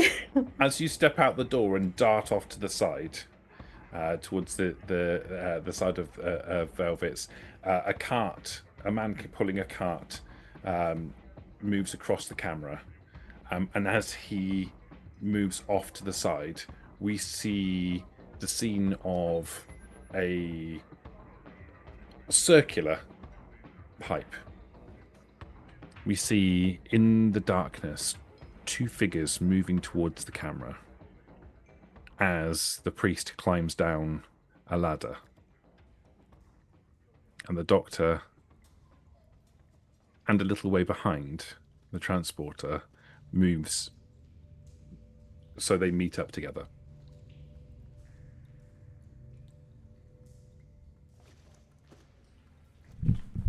I mean, you can come on up here. I mean, I'd rather you closer at this point than not. At this junction, yeah, I'll come closer. You can hear that though, right? The You can all hear music, the faint echoing sounds of a violin playing a quite lively tune. almost fiddle-like, or is it more still like violin? No, it's like a violin, but it's like a Okay. very lively sort of tune. Doctor. But it's bouncing off all of the walls, and it's almost impossible to identify where it's coming from. Priest, how was your sermon? Well, I got some information. Figured out that the violinist is playing. The violinist, without they're referred to, might actually be a role like us. Okay. And then I heard the violin down here. Let's follow the sound, I guess. All right. So, Doctor, have you had any thoughts on our way here? Not really. I mean, we don't I- know anything yet. No. I- I don't see a clean way of playing this. I'm afraid not. But Because if we come in seeming like we have way too much information, it could be dangerous. it also is going to look a little suspicious when the three of us move in together. I have some skill for being at a distance and hidden. If you would like Yeah. to go forward yourself, I can That find a shadow to sit in. would Are probably you be beneficial. are you wearing your coat right now? My lab coat? Yeah. Yeah, I presume I am. He doesn't have any other clothes, so Yeah.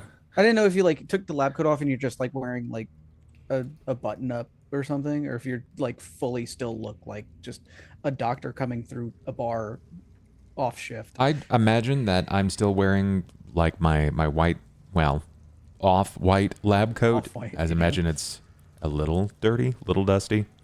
Probably like Not as much as you'd think. Like it's off color, but it's off color in the same way as it's always been off color. yeah.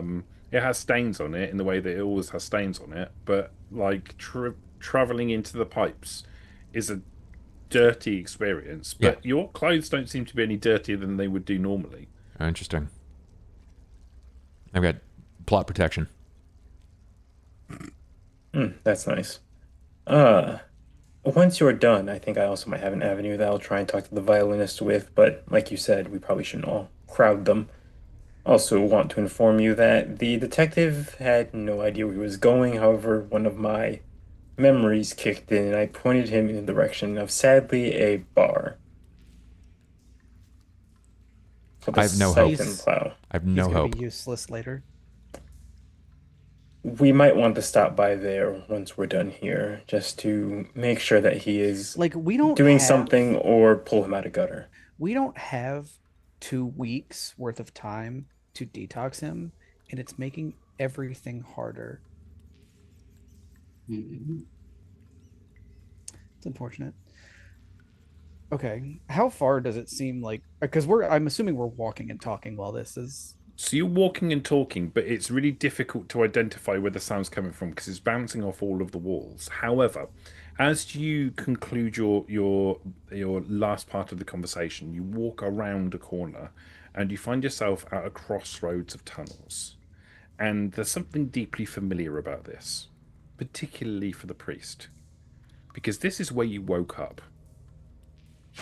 And you know this is where you woke up because the same man is standing on the side, the butcher, The butcher's here.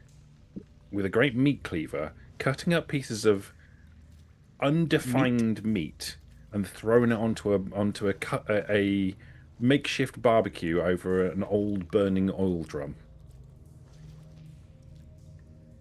He looks Hey, up butcher. looks up specifically at the priest and nods once, and then goes back to cutting. I just nod back at him. Hale, not to like draw too much time from this, but as I'm kind of meandering along, I want to take a moment and collect any kind of like clumps or masses of fungus, like fungus growths. Yeah, I mean, there's all sorts of fungus, lichen, etc. that grow in in the pipes is mostly the thing that most of the people that live in the pipes eat. Oh, really? And Okay. some people don't die from it. Some people don't die from it. I'll are- Some fine. very specific, not people. I want to make sure that if I collect any, I want to make sure that it's different from each other, just in case I happen to find the good stuff or the bad stuff. You're making a collection of different spores, molds, and fungus. Yeah. Okay, you go on Spengler it is. Yeah. Sometimes you gotta. I push on. Okay. Yeah, I'm not gonna make a big deal about it. I just kind of Is it see like little a- masses, and I will probably just anything that doesn't look like it's going to be too messy. I'll just kind of drop in a pocket, and if it looks like it's going to be messy, I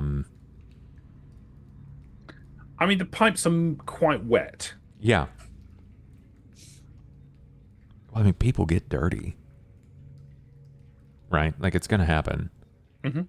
And I'm testing a theory. I'm testing a theory to see if I have actual plot armor. I think that's a point. If I'm walking through the sewer and my clothes aren't getting any dirtier, this is really strange. Then, so I'm testing to see if this is something like beyond the already weird that we have. Okay. So just Yeah, you Pop in the collect buckets. a bunch of different types of different colors and shapes of fungus and mushrooms. okay. Then I You continue walking through the pipes. yeah. Okay.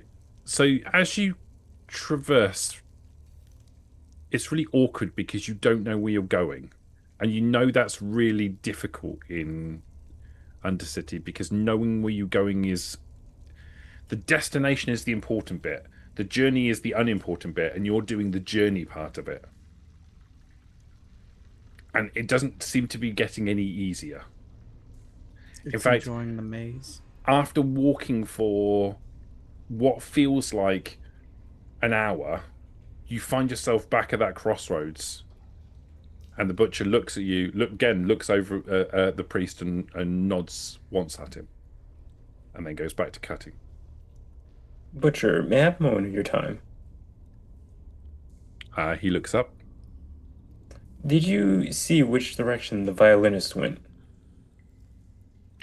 He shakes his head, but he takes a piece of meat that's skewered on a piece of wood that looks a little bit like it probably was a pencil at some point, and hands it in your direction. You're not sure what sort of meat this is. I just take it anyway. Thank you. Well, it was worth asking. I do know where the party is, though. Do you know? Someone had to cater it. That makes sense. Why don't you tell me where the party is? I could. What are you going to tell me?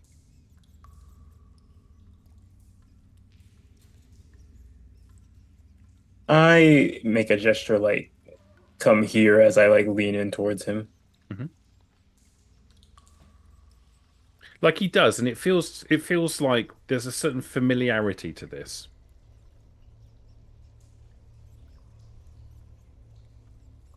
Word on the street is there might be a war. Could be between the Slovens and the Turk. Can't get into why though. That is going to require more information than just a party. You don't say. That's interesting indeed. That's worth much more than a party. Seems like I owe you one, priest. And I'm sure I can always find you here. I'll come collect when I need to. He reaches into a pocket and takes out a scrunched up piece of paper that he kind of flattens out and a pencil, and he draws a series of arrows on it. A crude map of the pipes. At the end, he draws a circle and writes "party" in it. He hands it to you. Thank you. This should suffice. Head there. Be careful. You know who's at this party. Of course.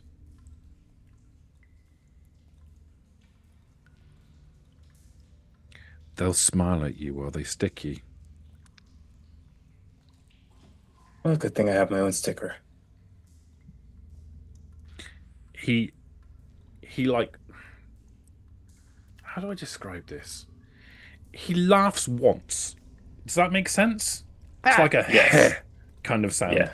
And it's like it's part amusement and part kind of dismissal at the same time. And then he stumbles back to his makeshift barbecue again and continues cooking.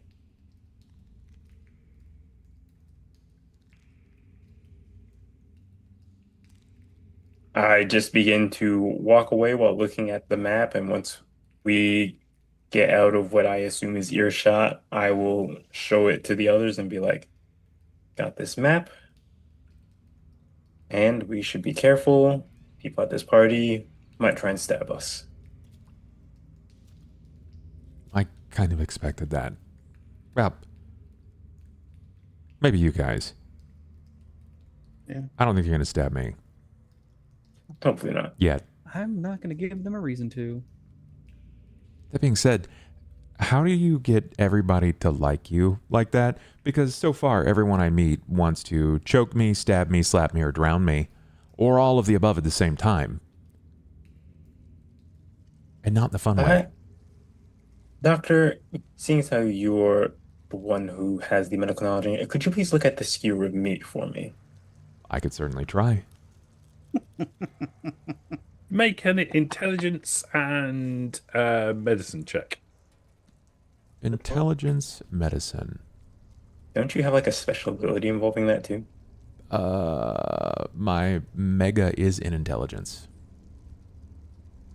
Do you have any background stuff for that?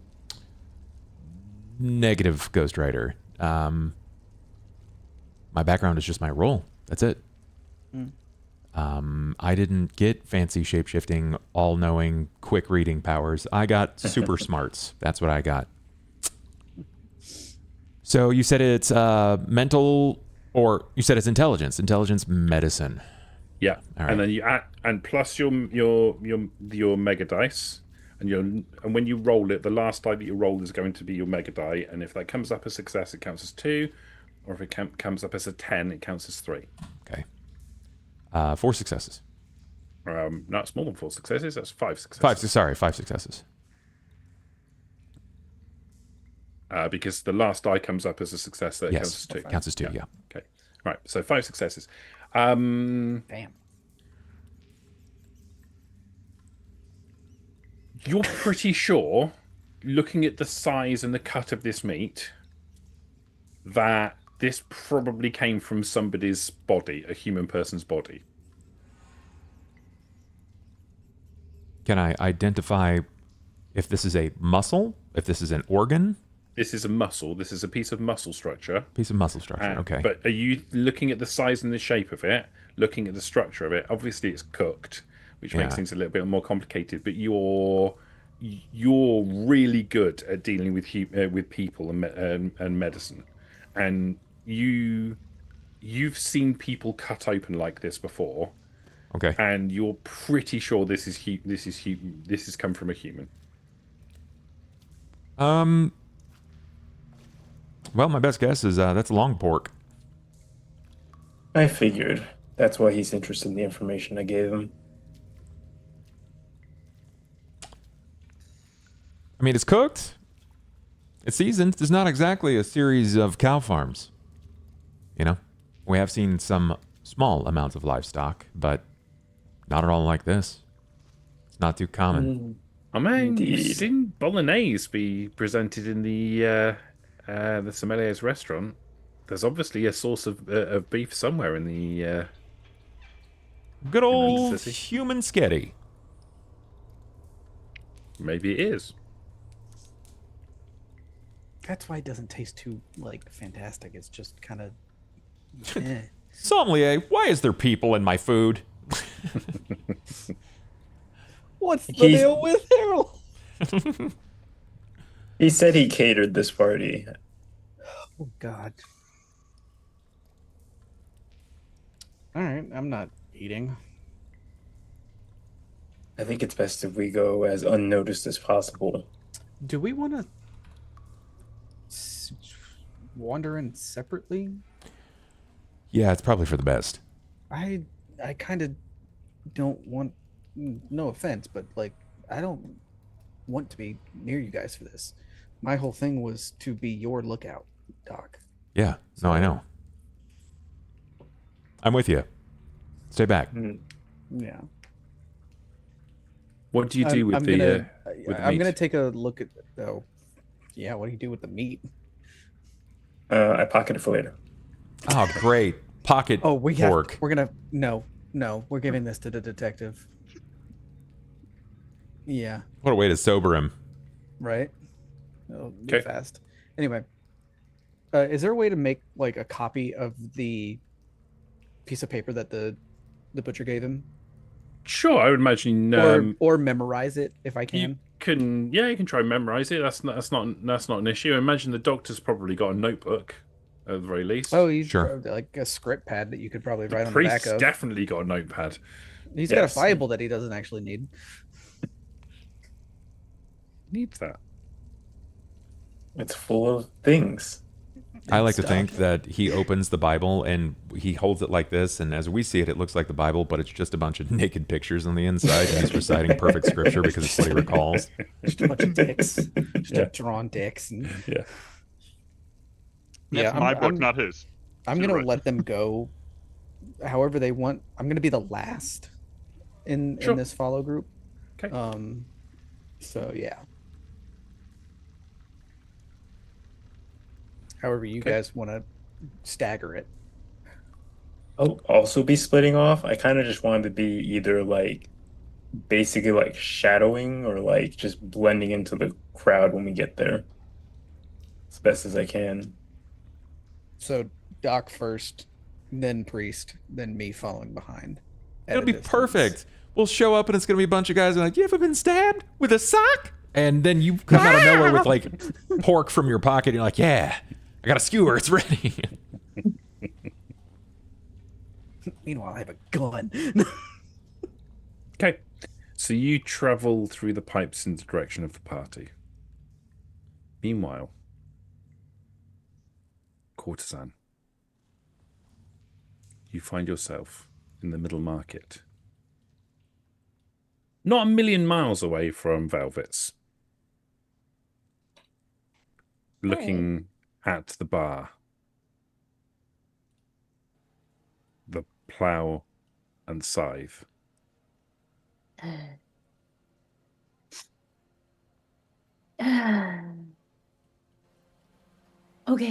Okay. He probably has not drowned in a toilet, but if he does, if he has, I'm definitely leaving his ass. Okay, I'm good. This is good. She is going to start approaching, so I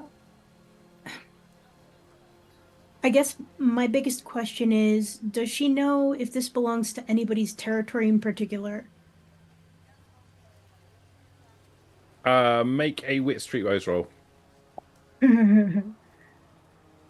don't know if BB has streetwise, which seems like a silly thing not to take in hindsight.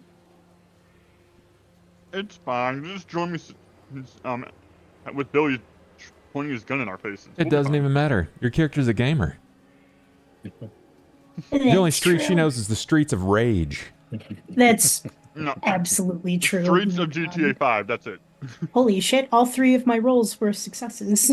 As soon as you look at the sign, you realize, this is the stronghold of the Sullivans. This is the place of power that the Sullivans operate from. They have their fingers in businesses all over the middle market, and this is where they operate everything from. the Oh my throne of their God. empire. The same eye that was twitching when she took that drink starts twitching again. And you sent the drunk to the bar alone. I sent you to the Sullivans. We sent you to Why? detect. What do you mean? I sent you to the Sullivans, and you're surprised you got found by Sullivans. I knew I was going to get found Oh by no, Sullivan. the That was part consequences the of my plan. actions. That was part of the plan. That was his plan. He's trying to get Sally out safely. By starting a gang war. Why wouldn't the detective do research on this place before he went traipsing in for alcohol? Okay, he's probably fine. It wasn't on the I'm liquor just label. gonna He go couldn't in. detect it. Okay. Why didn't the alcoholic do detecting before going to a bar to get alcohol? My hands may be small, but I can still choke you.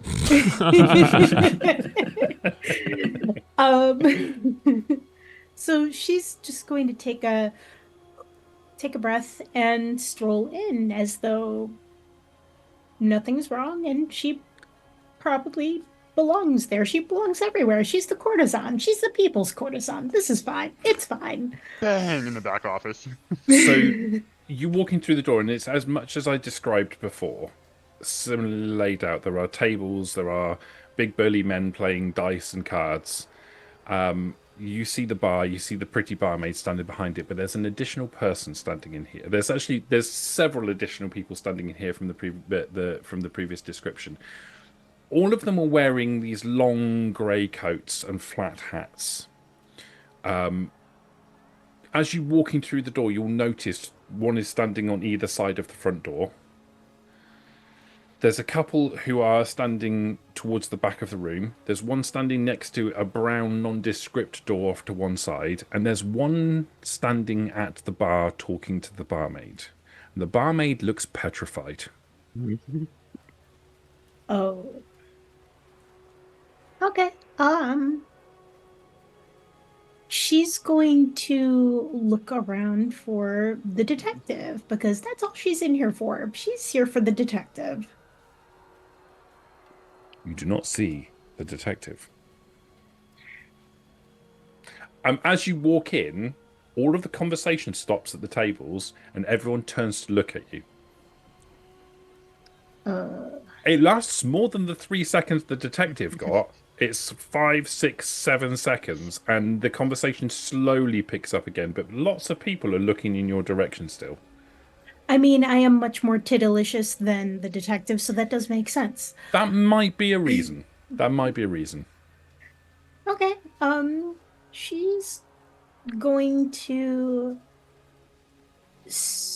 The man at the Is- bar who's talking to the barmaid also turns to look at you.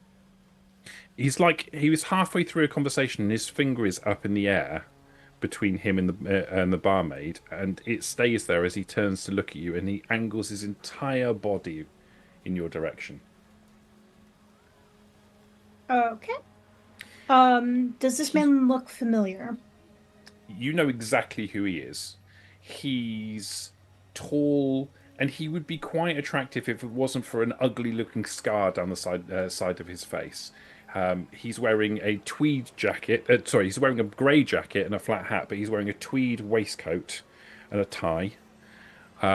You can see as he angles his body underneath as his jacket falls to one side, you can see this shoulder holster and a pistol. That he's not making any attempts to hide, and he looks at you with an kind of quizzical smile on his face. Oh, I don't like that at all. You know exactly who this is. This is Billy Sullivan. This is the head man of the Sullivans. Okay. I'm going to just kind of take a breath, and I'm going to nonchalantly walk up to the bar and have a seat. I'm gonna bat my eyes and He look really watches cute. you every step. Billy, darling, how are you? Why do you look troubled? Courtesan, you're lost. The whorehouse is further down the promenade. Is that any way to speak to a guest? Funny, I don't remember inviting you. Well, I'll be out of your hair in a moment. I was trying to find the the detective. Another one. Another one. Right, then maybe you can tell me. You can ratify the story I've got. What kind of story do you have, Billy? Tell me about the Turk. He is a large, sweaty, hairy man. You know what I'm talking about. Hmm. Do I? You come here looking for your friend, and your friend's got loose lips. I mean, you say friend. I use that term very loosely. But what kind of story did he tell you? Because I'm many things. Psychic is not one of them. He told us a story about the Turk and about a girl called Tori. And some girl. I know that he was hired to find a couple of girls, but his business is his business. I don't get involved in that. And he is pretty pickled most of the time. So can you really trust the word of a drunk? He's currently working his way through a bottle of my fine scotch. Ugh, disgusting. But I tell you Him, what, not the scotch. if he doesn't give me the answers to the questions that I want, I'm going to spill all that scotch all over the floor. And it's going to come out of his belly. Well, then that sounds like a him problem, doesn't it? Sounds like a you problem too now, love. How is it my problem if it's none of my business? If it was none of your business, you wouldn't have walked in through my door looking for him. I was looking for him for an entirely unrelated reason. You do know that he owes people money. Does he? He does. Who's he owe? Some issue with his rent. I don't know. I find myself doing the job of a courier when I'm supposed to be doing the job of a courtesan. I'm supposed to be looking after my girls, and instead I'm doing bullshit. If you want him, you can have him, frankly. I've already got him, love. Then feel free to keep him. I came here to deliver a message. I heard he was last seen here. Anything after that is none of my business. I have girls to be taken care of. I have other people to be taken care of. This is Where'd none of you my hear business. he was here then? Who told you that? People outside with eyes who can see. Someone's been telling my business. When I asked around, people said that they saw him walking in this direction. This is a bar, and he is an alcoholic. That's like peanut butter and jelly, friend. He's just got a healthy appetite. Ugh, I wouldn't call it healthy. But to each his own.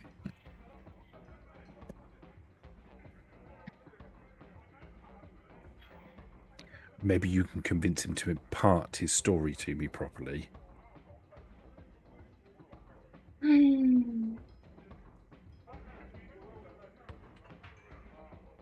As I said, Billy, it's none of my business. If you'd like me to talk to him, making it your business. then it's going to cost you. I do not work for free. As you so pointedly said, I charge by the hour, hun. Interesting. Then let me pay this way. You do what I want you to do right now, and you get to walk out of here without extra holes. It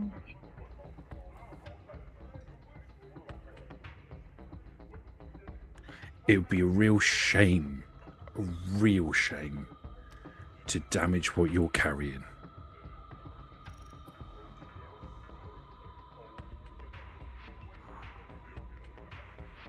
You want me to make him talk?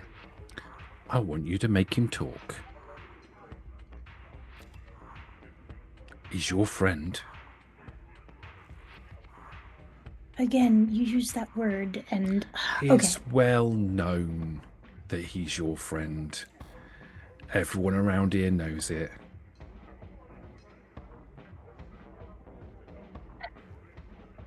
Roommates do not a friend make, first of all. Secondly, I'll see what he has to say. And we both walk out of here. Let's Alive. see what he has to say. Because it sounded very interesting, the little tidbits he gave me. Oh, my man. Okay. She's going to... He gestures to the door. She's gonna walk back there. And take a look at the room that he's sitting in. What am I looking at? So it's like an octagonal shaped room with like a bench seat that runs all the way around the outside of it, with a door that leads directly into it, and there's a big circular table. As the door opens, you can see the detective sitting at the table. There's what looks like half a bottle of scotch on the table in his hand. Probably half a bottle of scotch, and there's probably a glass on the table, actually. Okay. Any surveillance equipment, cameras? Doesn't look like. That doesn't mean anything. Okay. She's is there anybody else in the room? No. Okay. She's going to stride in, and the face she's making at the detective is the quintessential definition of if looks could kill. You could have walked away before walking in. I didn't know what was going on. And Mr. Dude Man already saw me, and there were a shit ton of guys. How fast do you think I can run? You're not even sure about that. Exactly. So, yeah, no, she's not even trying to hide it. She looks furious. Detective, What? I heard you were telling tall tales, you fucking drunk. How else was I supposed to get in a meeting with Billy? You call this a meeting? Yeah. Once he shows up, it will be. Well, I have news for you. He's outside this room, and he is trying to decide whether or not to skin you alive and make a man-bear skin for his front room. And if you'd come in and talk, that'd be great.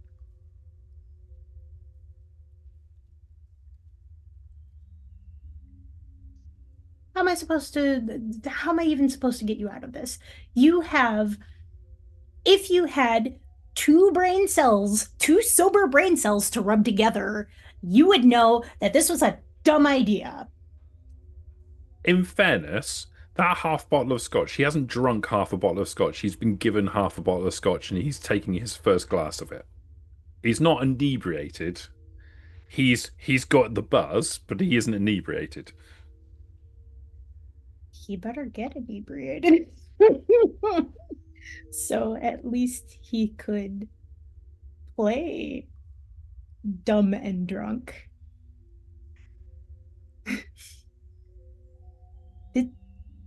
This is, I don't know what kind of stupid as a fox game you're playing here, but this is a bad idea. This is a really bad idea. Everything I do is a bad idea.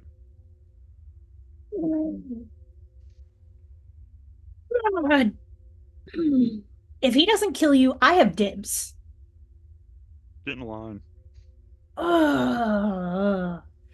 Okay. Okay.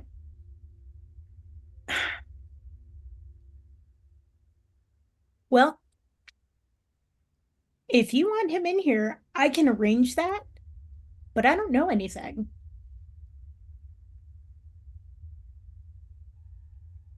Well, Is there a is that what second you glass or want? no? How am I Oh supposed my- to talk to him if he doesn't show up? If he wants to talk, he's got to come in and talk. I don't think he wants to talk. I think he wants to fill you full of holes and throw you in a lake. Do they even have lakes down here? A sewer. In the darkness?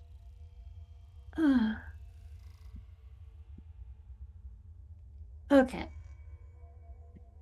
Okay. So you chose to run your mouth about things without just with reckless abandon. And now what? You're going to get information and get killed? Is that the plan? It's a really dumb plan, but I guess it counts as a plan. Everything's a plan when you're drunk enough. Oh my God. We better start sipping because this is not going to end well. Like you you gave information for free, information that we don't even know, that we can't even verify.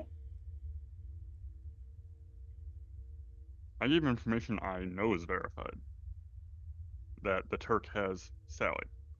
That is it. Okay.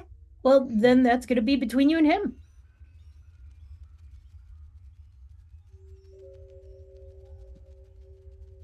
Yep. So she's going to step back and bang on the door twice. So the door opens and Billy's standing immediately outside.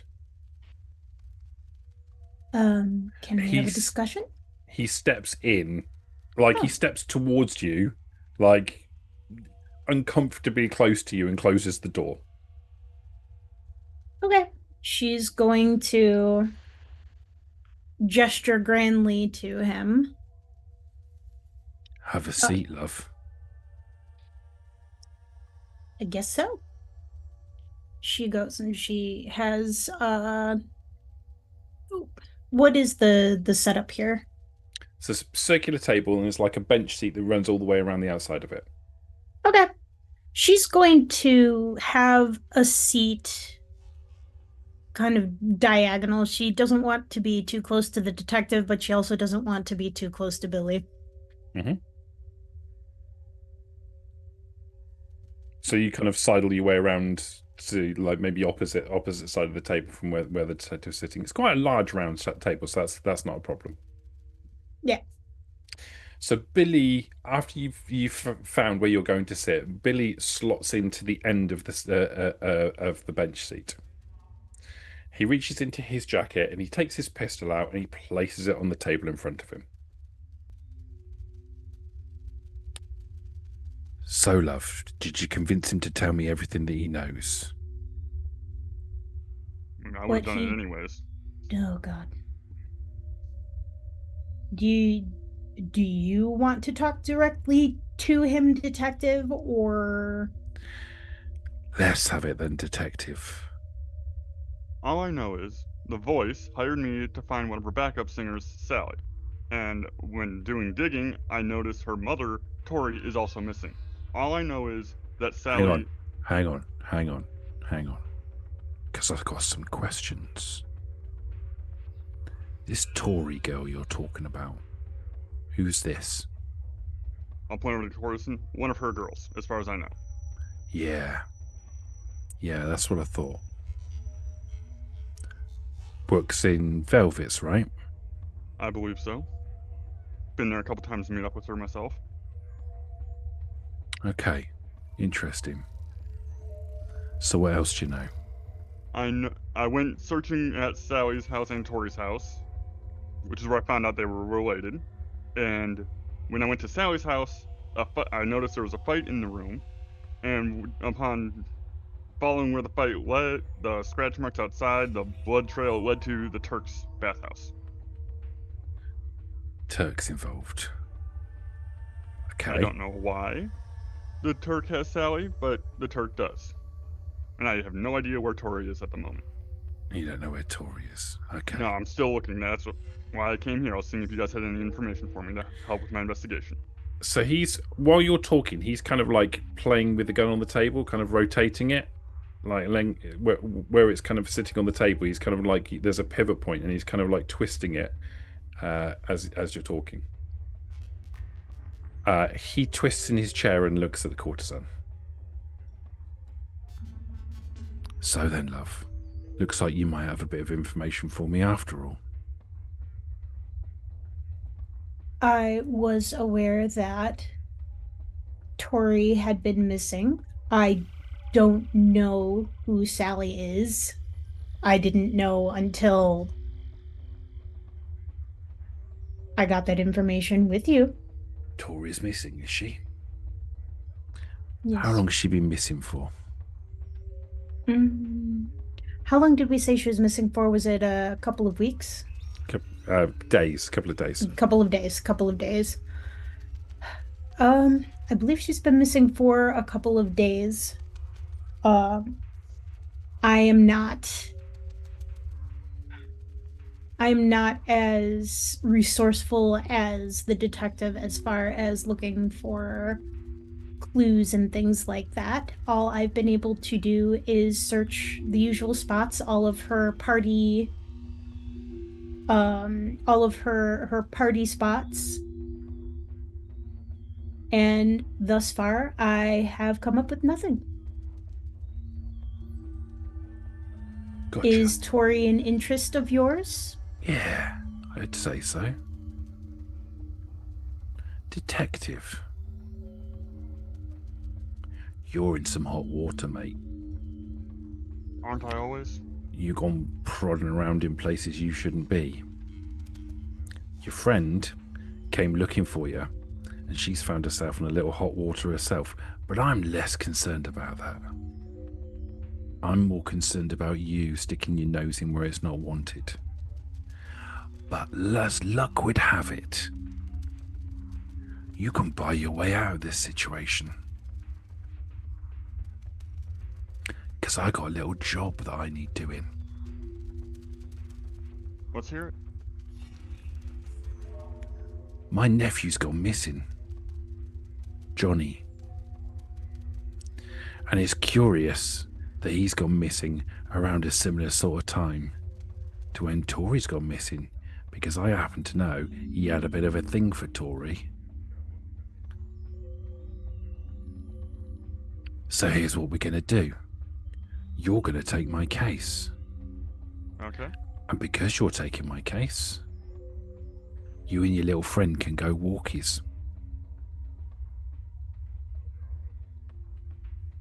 Okay. You got 48 hours. If at the end of that 48 hours, you haven't come back to me with my nephew, I'm not going to consider that to be the job done. I'll do my best. See what I can do. I hear you owe a little bit of money. Doesn't everyone? Noteworthy. He turns to look at the courtesan. You've obviously got some business interests of your own. I'm just trying to look out for my girls. Yeah. Be a real shame if something happened to him. Let's make sure this job gets done right. Yeah? I will do my best. 48 hours, and my nephew back nice and safe with me.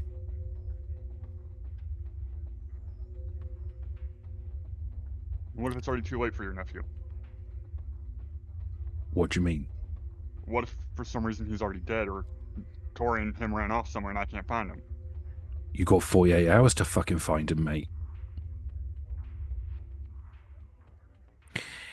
If in 48 hours' time you haven't come back here with my nephew, some people are going to get hurt.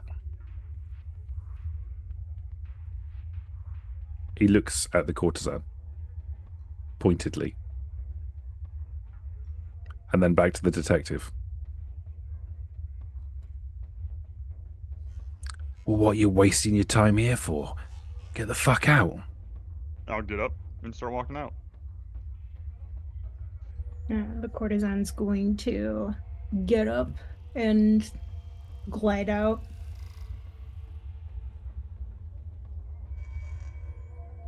He watches you go as the door closes on him in the room.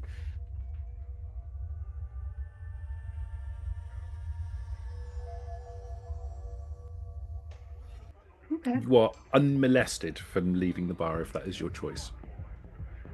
Yep. I'll go to the bar and get another drink. Okay. You walk to the bar. The woman behind the bar is like, no, bar's closed, no.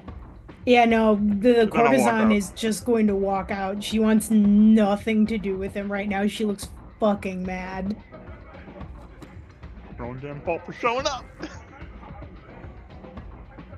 You're right. So when your ass is on the frying pan next time, you're going to be shit out of luck.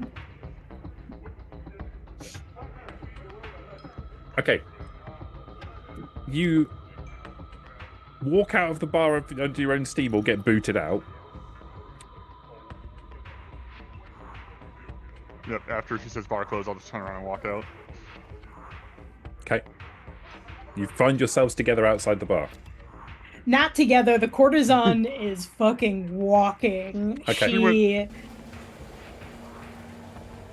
She is walking. She wants nothing to do with him right now. She looks like she's going to set him on fire. Okay. Wouldn't be hard with the amount of alcohol in the system. That's true. Okay, so you storm off. The detective stands there and watches her go. As someone passes in front of the camera, and as they do, we cut back to the pipes.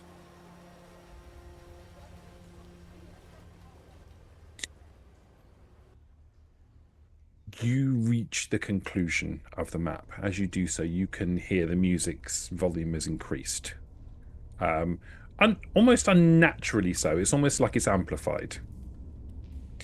As you walk around a corner, you see a long straight pipe, and you can see in the middle distance, you can see the flicker of flames. You can see bodies moving, people moving around and dancing. But you can also see people in the pipe itself. 3, 4 people in the pipe arranged at various positions, a couple of them in the middle, one relatively close to you as you walk around the corner. They're all wearing sort of tracksuits in golds and greens with these flowing scarves on them. And the one closest to you kind of stops and looks in your direction. Looks at the doctor because the other two are kind of like back or hiding. Is this someone that I recognize? No, but this is somebody who's wearing the colours of the Kingstons. Okay. She smiles at you. I, without hesitation, will approach them. Are you lost, Doctor? No, my friend, I found precisely the people I'm looking for. Don't think anyone needs medical assistance. Yeah, that's a real fair assessment. But I need some help. And after a long think of it, I couldn't think of anyone better than the Kingstons.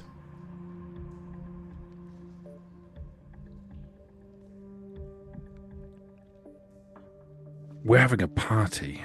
I understand. It's not common that we invite outsiders. Am I an outsider? After Yeah, the Doctor, wounds, after the you're wounds an outsider. that I've tended to? But you've done us some favors in the past. That gives you some credit.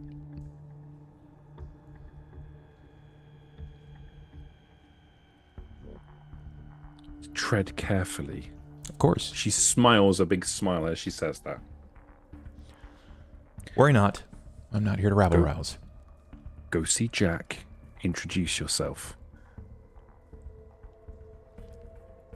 Above board, do I know any of the Kingstons in particular? Maybe any of those that I perchance worked upon?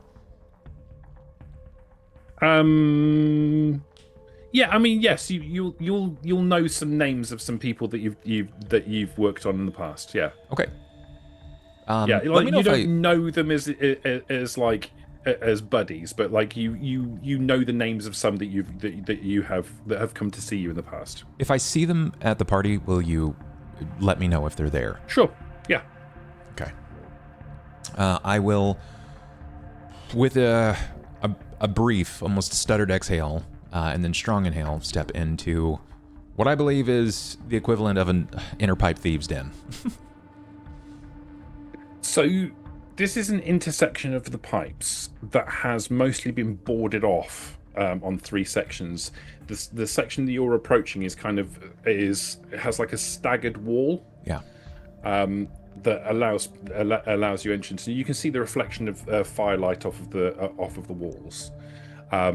Not only has it been walled off as you approach the entrance itself, it's also like dammed off, so they've kept most of the moisture away from it. The trickle of water and whatever else it is that traverses the pipes constantly has been dammed off in this area, and it doesn't travel into it.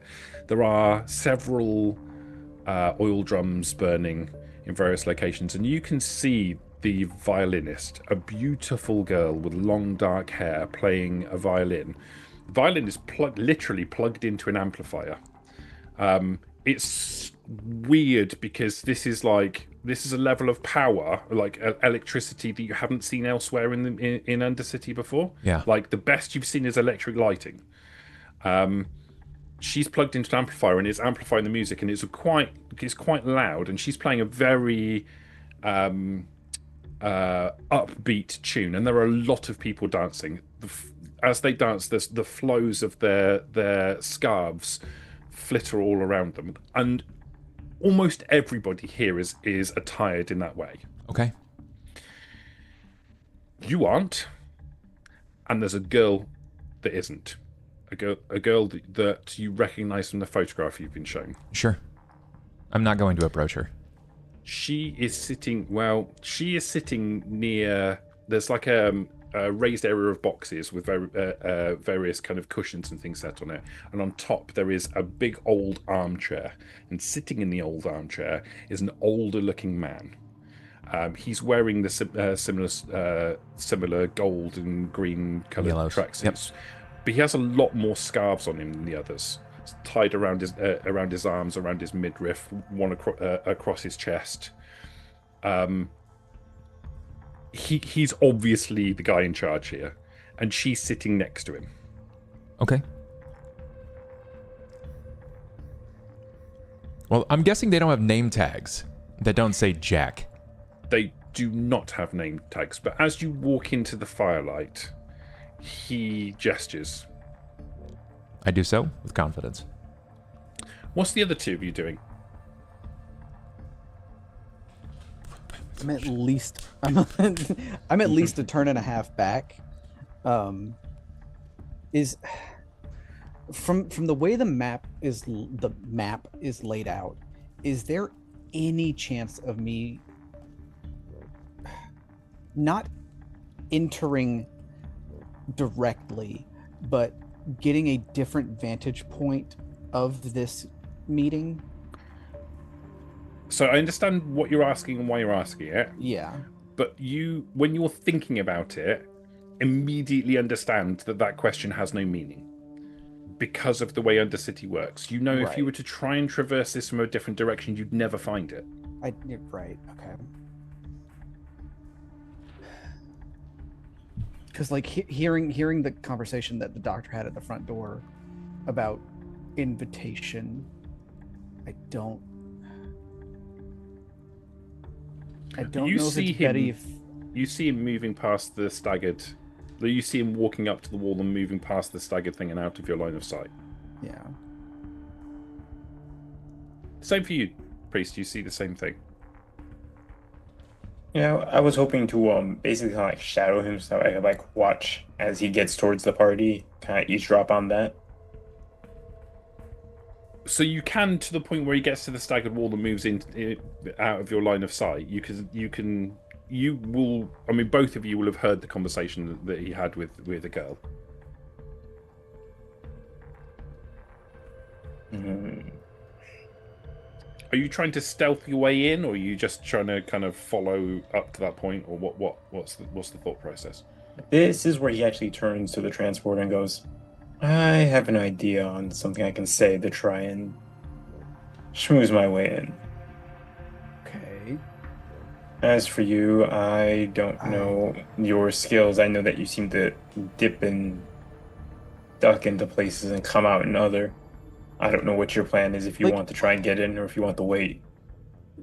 Does it seem like there is any way for me, because they're acting like a doorman kind of? Yeah. The person that the doctor talked to, like. Yeah, well, not so much. They're a bit further down the pipe, but they're obviously like the front set of guards. The others are kind of arrayed at various positions down the pipe itself, but they're stood casually but obviously guards. Yeah. And like they're positioned in such a way, or they're numbered in such a way that obviously, if a load of people tried to get down here, they'd have some difficulty. But individuals getting down here could easily be intercepted if they didn't want them to be here. If this was in any other part of Undercity, I might be able to get in undetected. I don't see myself getting through without. Perhaps that's why they picked it. Yeah.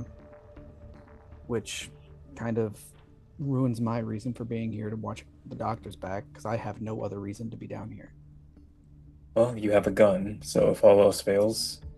I mean, if all else fails, I protect your exit and I just stay here. I'll try and get him back towards the exit. In the meantime, I'm going to wait a little bit and then I'll go and chat with them. Yeah, I don't see myself getting in there without some kind of hassle with the Kingstons, because I don't have a job down here. Every other time I feel like I've interacted with the Kingstons has been a job. So you do you, and I will cover your exit if needed. Very well. And yeah, my plan is to wait a bit to give the doctor some time so that we aren't like, obviously the doctor showed up and then suddenly the priest showed up. Mm-hmm. When I feel like it's been like a good, maybe 5 to 10 minutes, just gonna casually walk up towards them. Okay. All right. So it's gonna be a bit of a delay before you walk up. That's not a problem. I am going to. Okay.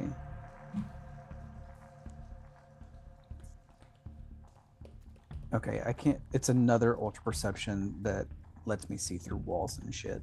Mm-hmm. It's not the one that I chose. Otherwise, I would have used that. I've also thought about getting that one. Okay. In the meantime, Doctor, you see the man in the armchair gesture with his fingers in your direction. I approach. Is it like is it on a precipice, or are there steps, or what are we looking at? No, it's like there's a set of like pallets and boxes that have been arranged on top of each other, and there's cushions at various levels. Okay. And some people are sitting at various different levels, and he's sitting at the top on an old armchair. Yeah. And next to him there is a cushion that she is sitting on. Sure. Then I will step in front of him, just confident but not imposing. House call, Doctor? I guess you could say, Jack. Yeah? Yeah. Well, I got Have a seat. He gestures to a cushion lower down than he is sitting. Sure. And I'll do so. I'll step up and sort of like almost cumbersomely, but like lazily throw my body into the cushion before I situate myself. And it's comfortable. As you draw breath to say something, he holds his hand up and he gestures, and two people come over with large plates, one of which has a large collection of meat kebabs. The other has a bowl that is filled with fruit, strawberries, grapes, apples, all sorts of fruit, and your active mind doesn't really think anything of this, but your body, you like reacts to the presence of fruit. Okay. In revulsion or excitement? No, in like you get this bubble in your stomach of excitement, and your active mind can't really doesn't link that whole thing because it's not long since you had fruit, but your body hasn't had fruit for a long time. Sure. My Grace, thank you so much for this. Just Jack. Well, I appreciate that, Jack. I'm just going to grab a few of these if you don't mind. I'm feeling a little heavy right now, so meat might be a bit much. Jack, I have an issue. And what can I do to help you? I know that you and I don't have much of a relationship up to this point, though. You've patched up enough of my boys. And I intend to do so, as is my role. Anyone is allowed to come through my doors. If they need help, and I'll help them. It will always be that way, regardless of their affiliation, the work that they find themselves in, or other. And I have come across a bit of an issue. I was approached by someone fairly prolific. He told me I had a debt to pay to him. And I can imagine in your line of work, you're familiar with individuals who are very serious about their debts. Yep. I'm supposed to find someone, Jack. Or I'm supposed to hurt that someone's family or friend.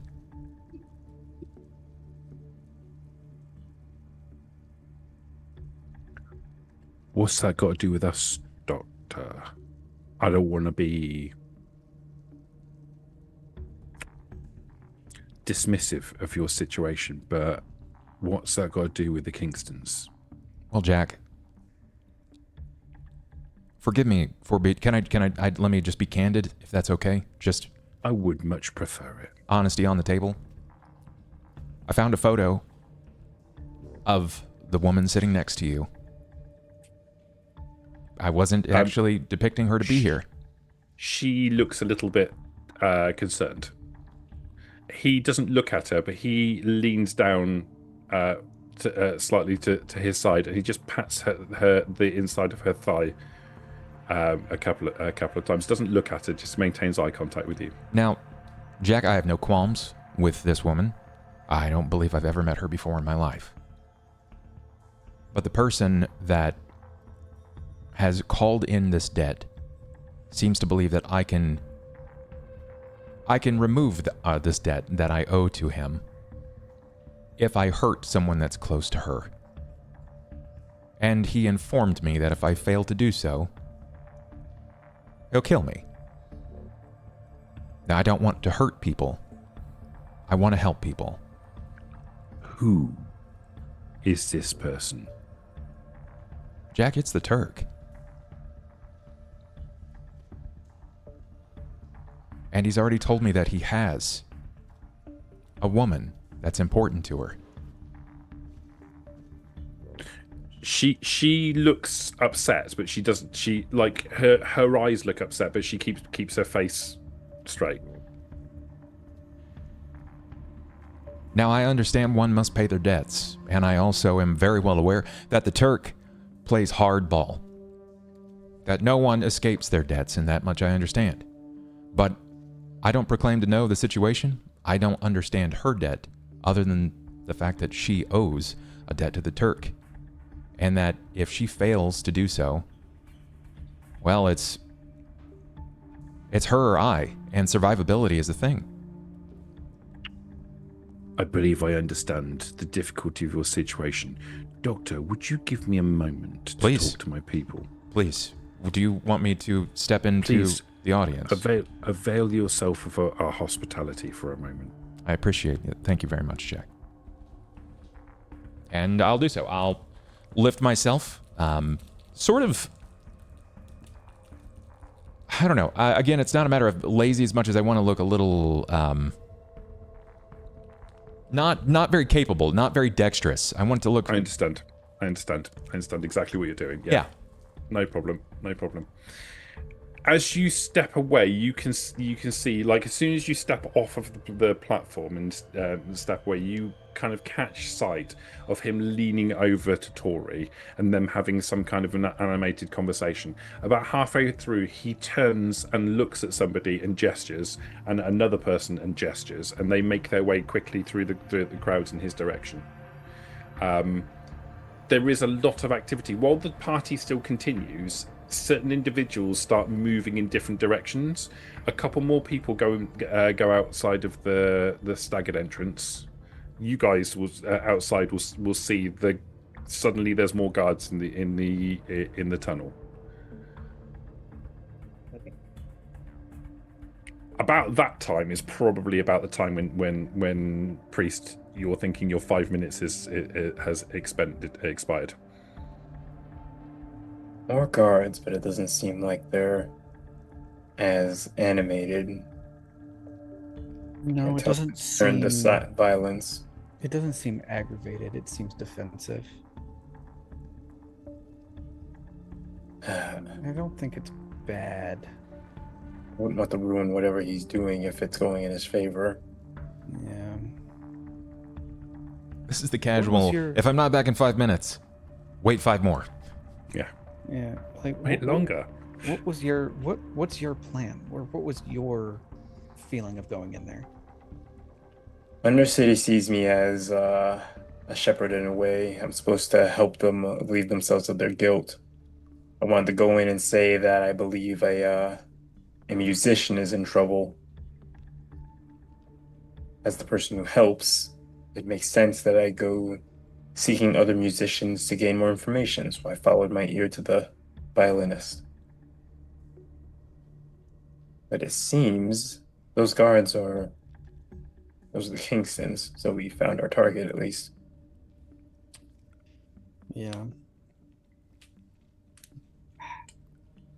If the violinist is a role, maybe after the doctor's done, talk to them. So as you're talking, you see one of the guards moves up and speaks to the girl who spoke to the doctor a moment ago, and she turns, looks in your direction, and walks towards you with a smile on her face. To me? No, to the two in the tunnel. Yeah. Okay. She knows we're both here, or she knows I'm here. Feel free to turn invisible if you want. If you can. I wasn't like. Is it? Because I was imagining like we're around a corner, and like. I'm sorry. I thought you were kind of standing. No. Oh, okay. No, I did not want to be noticed. Yeah, I didn't want to be noticed. If you're not visible, she won't do that. You will see someone speak to her, and she turns back to being on guard. Okay. Yeah, I was planning on not being anywhere close. Apologies, my misunderstanding. Gotcha. Okay. So yeah, I think just maybe wait until we see Doc, because it doesn't look hostile. It doesn't like them like adding more guards. It doesn't seem hostile, right? No, they're not. They're not like mobilizing for something. They just seem to be Yeah. putting more guards out. Okay. People in the city seem to know that we all know each other, right? Oh yeah. Yeah. I think I'll give him a couple more minutes, then I'll go up Yeah. and say that I'm looking for him. Yeah. He's definitely done something. Poking a beehive. Yeah. Cutting back to the inside of the party. Are you keeping an eye on Jack, or are you like ignoring? What's the situation? He told me with to regard avail myself. I'm literally trying to, aside from the fact that I stand out like a sore thumb, I'll probably like have a handful of grapes or some melon and just do a little old man shuffle, even though I'm like in my mid-30s. Just So to one thing, blend in. one thing you're going to notice is there's food here, and it's like I've described before. Like your conscious brain doesn't think anything of it because it's just normal food. Yep. But your body is reacting to stuff. This food here, like this is a delicacy. Like this is stuff that you can't normally get your hands on. Right. And the food that you're eating, like the melon and the grapes that you're eating, taste fresh. Sullivan's jacked a truck for the aristocracy. Yeah. After a couple of minutes, you'll see Jack gesturing at you again. Mouthful of grapes. Come back.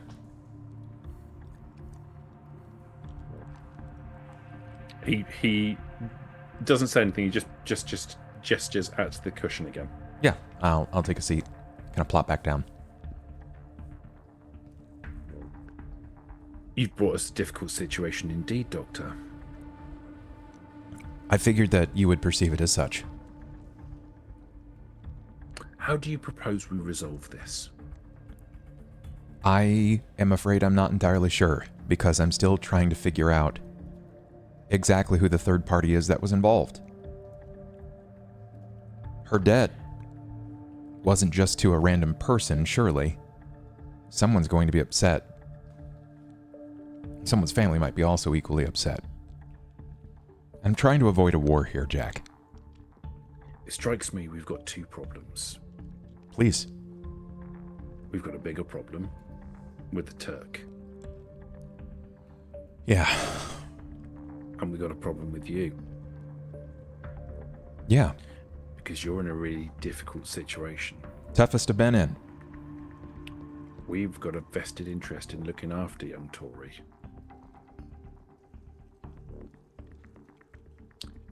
And Tori's not very keen to see her daughter hurt. That makes sense. And if you've been contracted by the Turk to hurt her daughter in order to exact some kind of debt, that leaves us with having to deal with you as well. I understand, Jack. So I want to know how keen you are on maintaining your contract with the Turk. I have no loyalties to the Turk. I don't imagine you do, but the Turk's a powerful man. Jack, I want to be clear. If I'm dead, I can't help people.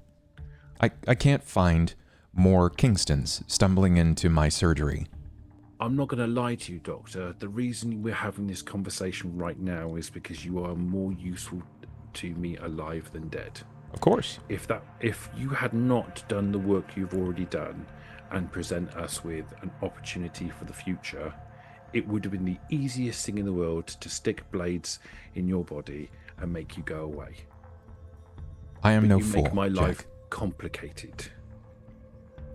And I keep your men alive. Yes, but that's why you make my life complicated, and I need to figure out a solution to that. Now, Jack, by no means am I trying to find myself in an early grave. I believe that I have plenty of years left to live. And of course, you could find yourself another doctor. But there are a lot of those that are also doctors that find themselves in difficult situations. They hold these notions and careful precautions and don't always save those that might be in our unique location or in your situation. They hold these judgments. I'm not that kind. The Turk has created a space of problem. And from my understanding, he's been a thorn in many people's side for a long time.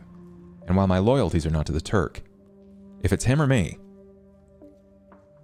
I'm always saving me. You understand that if you cross the Turk,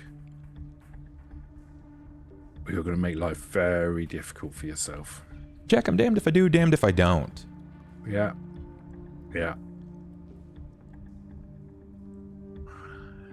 If I could get to him, I wouldn't think twice about putting a blade between his ribs.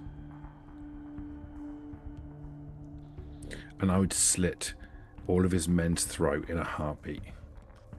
But we can't get to him. And he's got people all over the place. He'd know we were coming. He'd be ready. As powerful as we are, as well positioned as we are, the Turk is beyond us.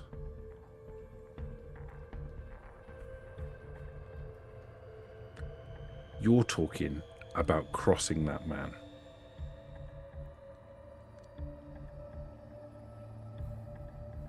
In favor of me and mine.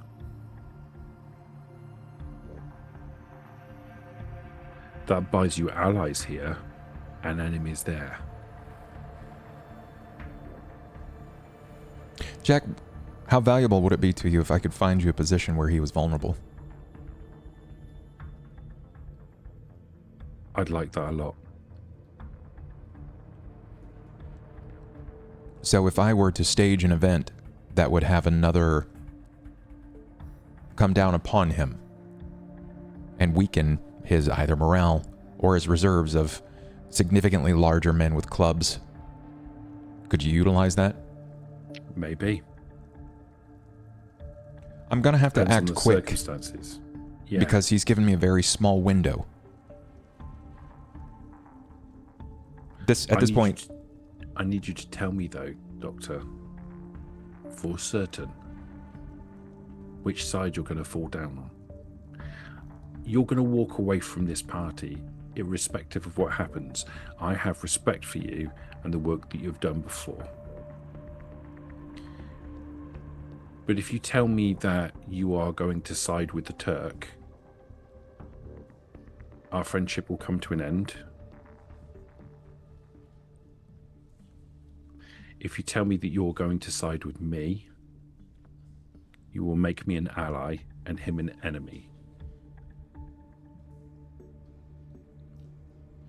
you told me moments ago that it would be too easy to dispatch me, but I'm more valuable alive than I am dead. You are. Jack, as someone with the same kind of mind, if it's ever a you versus me situation, I'm going to do everything I can to save me. Of course. As I would expect you to do the same.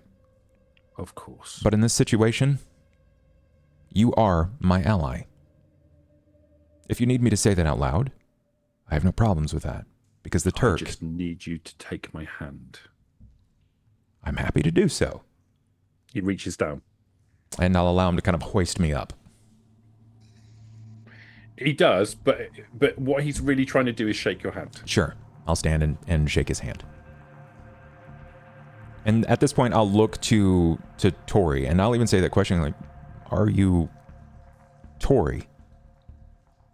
She looks at you, nods. She doesn't say anything. She just looks at you and nods. There's fear in her eyes. I don't want to hurt your family.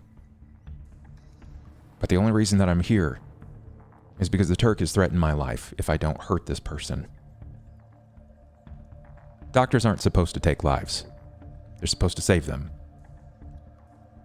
I've always heard good things about the Kingstons, and I'm hoping that the half of what I've heard is true, because they'll do right, especially in this situation.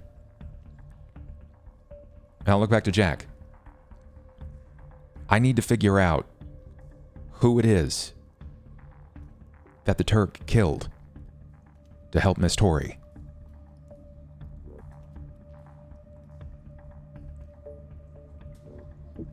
Well, that I can tell you. That I know. That would be valuable right now. That's Billy Sullivan's nephew. The Sullivans? Yeah, Whew. that's why we're keeping her out of the sight. And as long as they don't realise what's going on, everything's all good. Well then, Jack, why don't I use that play? Why don't I use the Sullivans against the Turk? I think that's pretty valuable information, don't you? No. The Turk doesn't do anything without being paid. The problem is that Tori asked for some help getting rid of someone who was bothering her and took a contract out with him. It's not just about the Turk. It's about Tori as well. Well, above board, do you have like a headcanon of what you think Billy Sullivan looks like? Oh, I know what Billy Sullivan looks like. Then how many He's got more a scar down his face I gave him. how many more men could possibly look like Billy Sullivan, and one of the Turk's goons could have accidentally picked the wrong person? I think unlikely, not impossible. Well, I can't imagine the Sullivans have too many friends, and if they do, they probably have significantly more enemies. They've got their fingers in all sorts of places.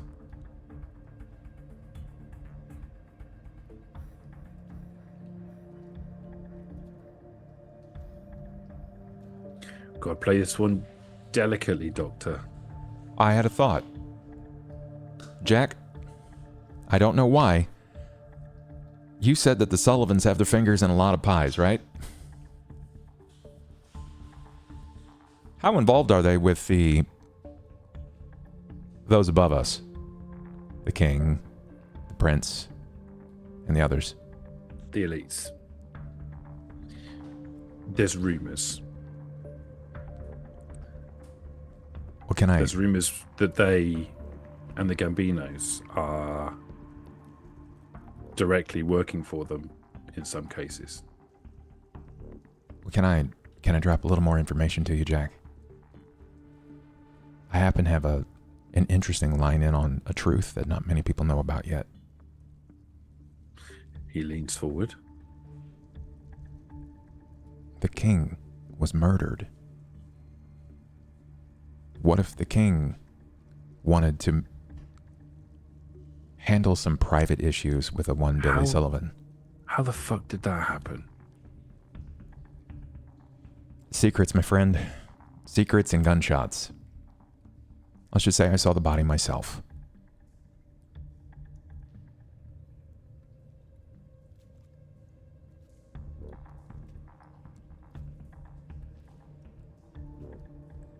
Okay. Private dispute between the Sullivans and the king, or maybe something that Billy didn't know about. We don't have a line with the elites. You You're have to get a line yourself. The Kingstons. The Kingstons don't have a line with the elites. Nah. That's fine. Can't imagine that the Sullivans probably have much of a line with them either. And if they do you think they're really going to go out of their way to ask why the Turk may have killed one of theirs? This could be somebody else's problem. I shouldn't have to hurt someone. I'm just a doctor.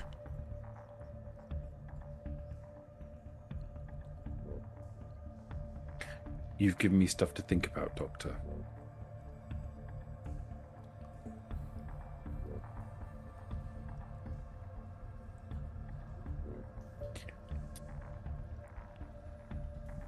Jack, if this is the play, we need to move soon. Yeah. Yeah. I appreciate that. Let me come to you tomorrow. Find me at the surgery. Nah. At the noodle bar. Taiping? We'll be there. With my usual squad, I'm sure, but this could stay between us. Okay. Well, thank you. Thank you for the delicious food. And I Take some for the road. await your message. I will, in fact. I had a guide. He's further down the tunnel. He helped me down here. This place is a maze. What's the point? Makes sense. Makes sense. Beautiful music, by the way. I've always appreciated the arts. She's real good. Tomorrow, then, I stand and kind of dust myself off and head to the fruit tray. I'll grab a few things on my way out. 2 sizable handfuls. Yeah. Look a little gluttonous. Yeah, no worries. And then I head back to the pipes. I'll wave at the door lady, probably like, how am I holding all this fruit in my hands? Bye. Oh, she reaches over to take something from you on your way past.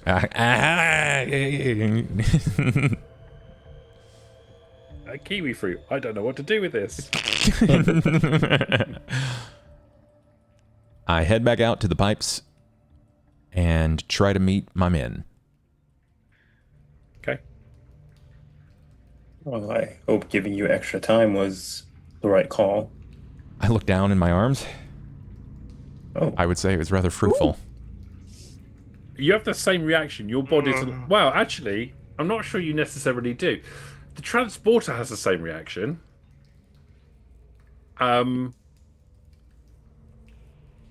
Given the time period that you come from, though, Priest, there are fruits in his arms that you possibly don't even recognize. what? I know half these things. Trust me, they're delicious.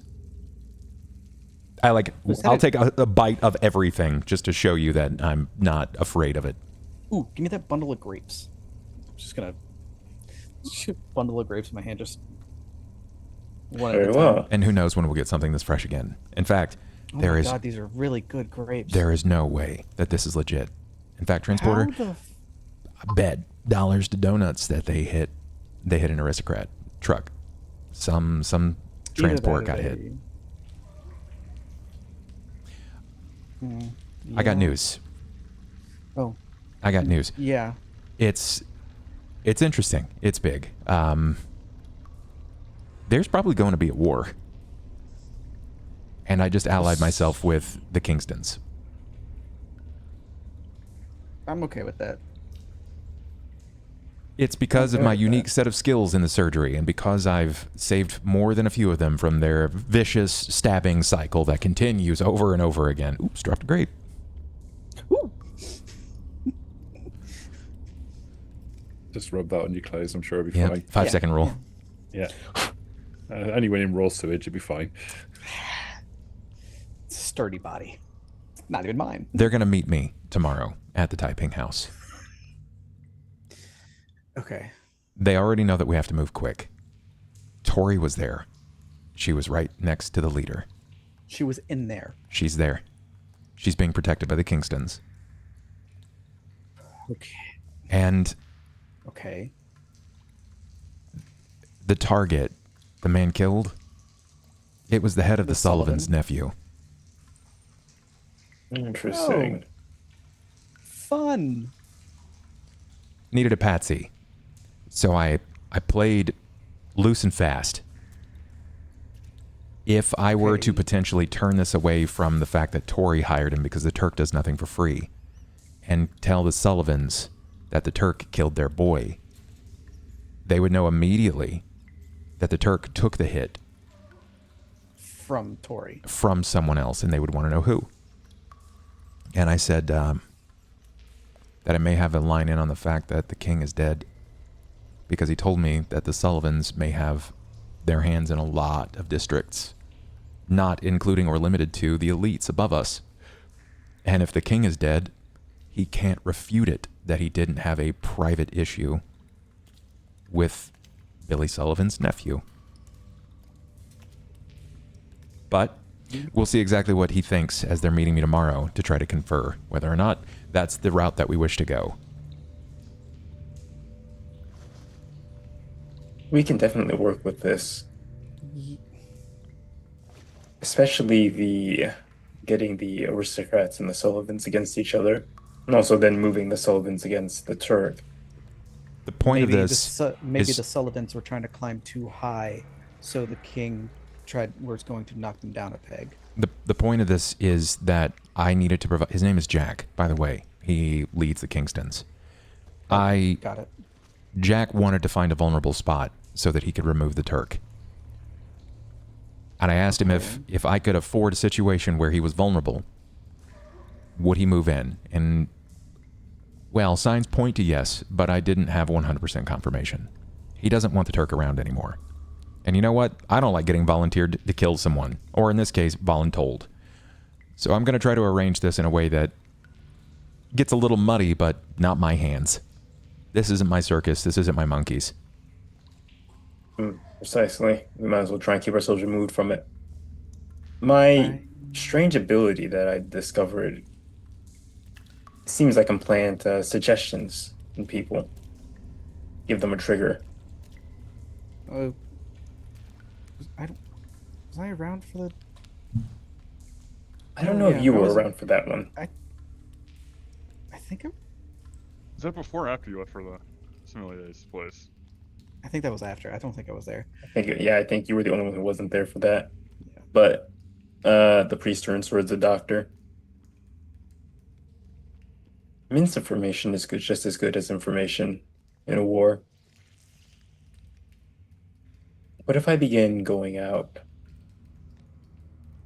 preaching occasionally, but also going and plying my other trade of information?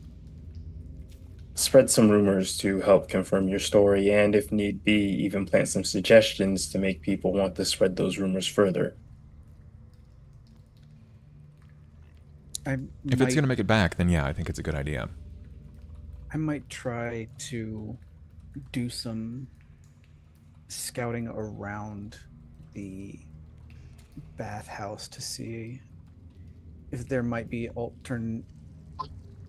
alternative entrances to the bathhouse that the Turk doesn't know about, Okay. just well, in case. I think we're going to have to bring that up in our next session because we're going to have to draw a veil over this one. As the curtain comes down, we reflect on how the party split into two and arranged the exact opposite things from one another. Beautifully. Well, thank you so much, Hale, for our 4th episode in this series. Chad, I hope you enjoyed that. We will be back again on the 29th for episode number 5. I'm excited. Our plot is thickening like molasses. Okay, it's getting wild. Shit's bad. Yeah. There's Oh yeah. there's very Gangs of New York, and honestly, I'm here for it. This is not what I planned. I'm in big trouble. You're welcome. Bring me my nephew. What if he's dead? Did I stutter? Did I stutter? I At that point, I'm like, oh fuck. I love the part where Voodoo was like, maybe we shouldn't tell anybody the important information yet.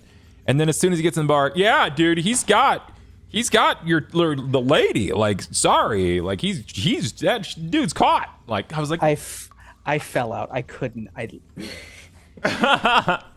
The amount of internal screaming I did. perfect. It's Is so good. it- Just the Incomprehensible. nonchalantness of you being like, yeah, I'm investigating this one girl and then something about the Turk and da, da, da, da. I'm like, the fuck are you doing? Getting results. Getting with who I wanted to Getting speak the to. wrong results is not. Okay. This material will be VODed. I It will be got sent the meeting I wanted. directly to the YouTube. You guys can expect that up very soon. Again, I hope that you enjoyed that and catch us again soon. Tomorrow there will be a stream. It will be your standard experience. I'm probably going to go back to doing date everything because, Hell yeah. well, I've not dated everything yet. I've only managed to date one thing. Really well, admittedly. Really well. God, what a Is woman. it Sophia? It's Betty. What a woman. It's Oh. Betty. Oh.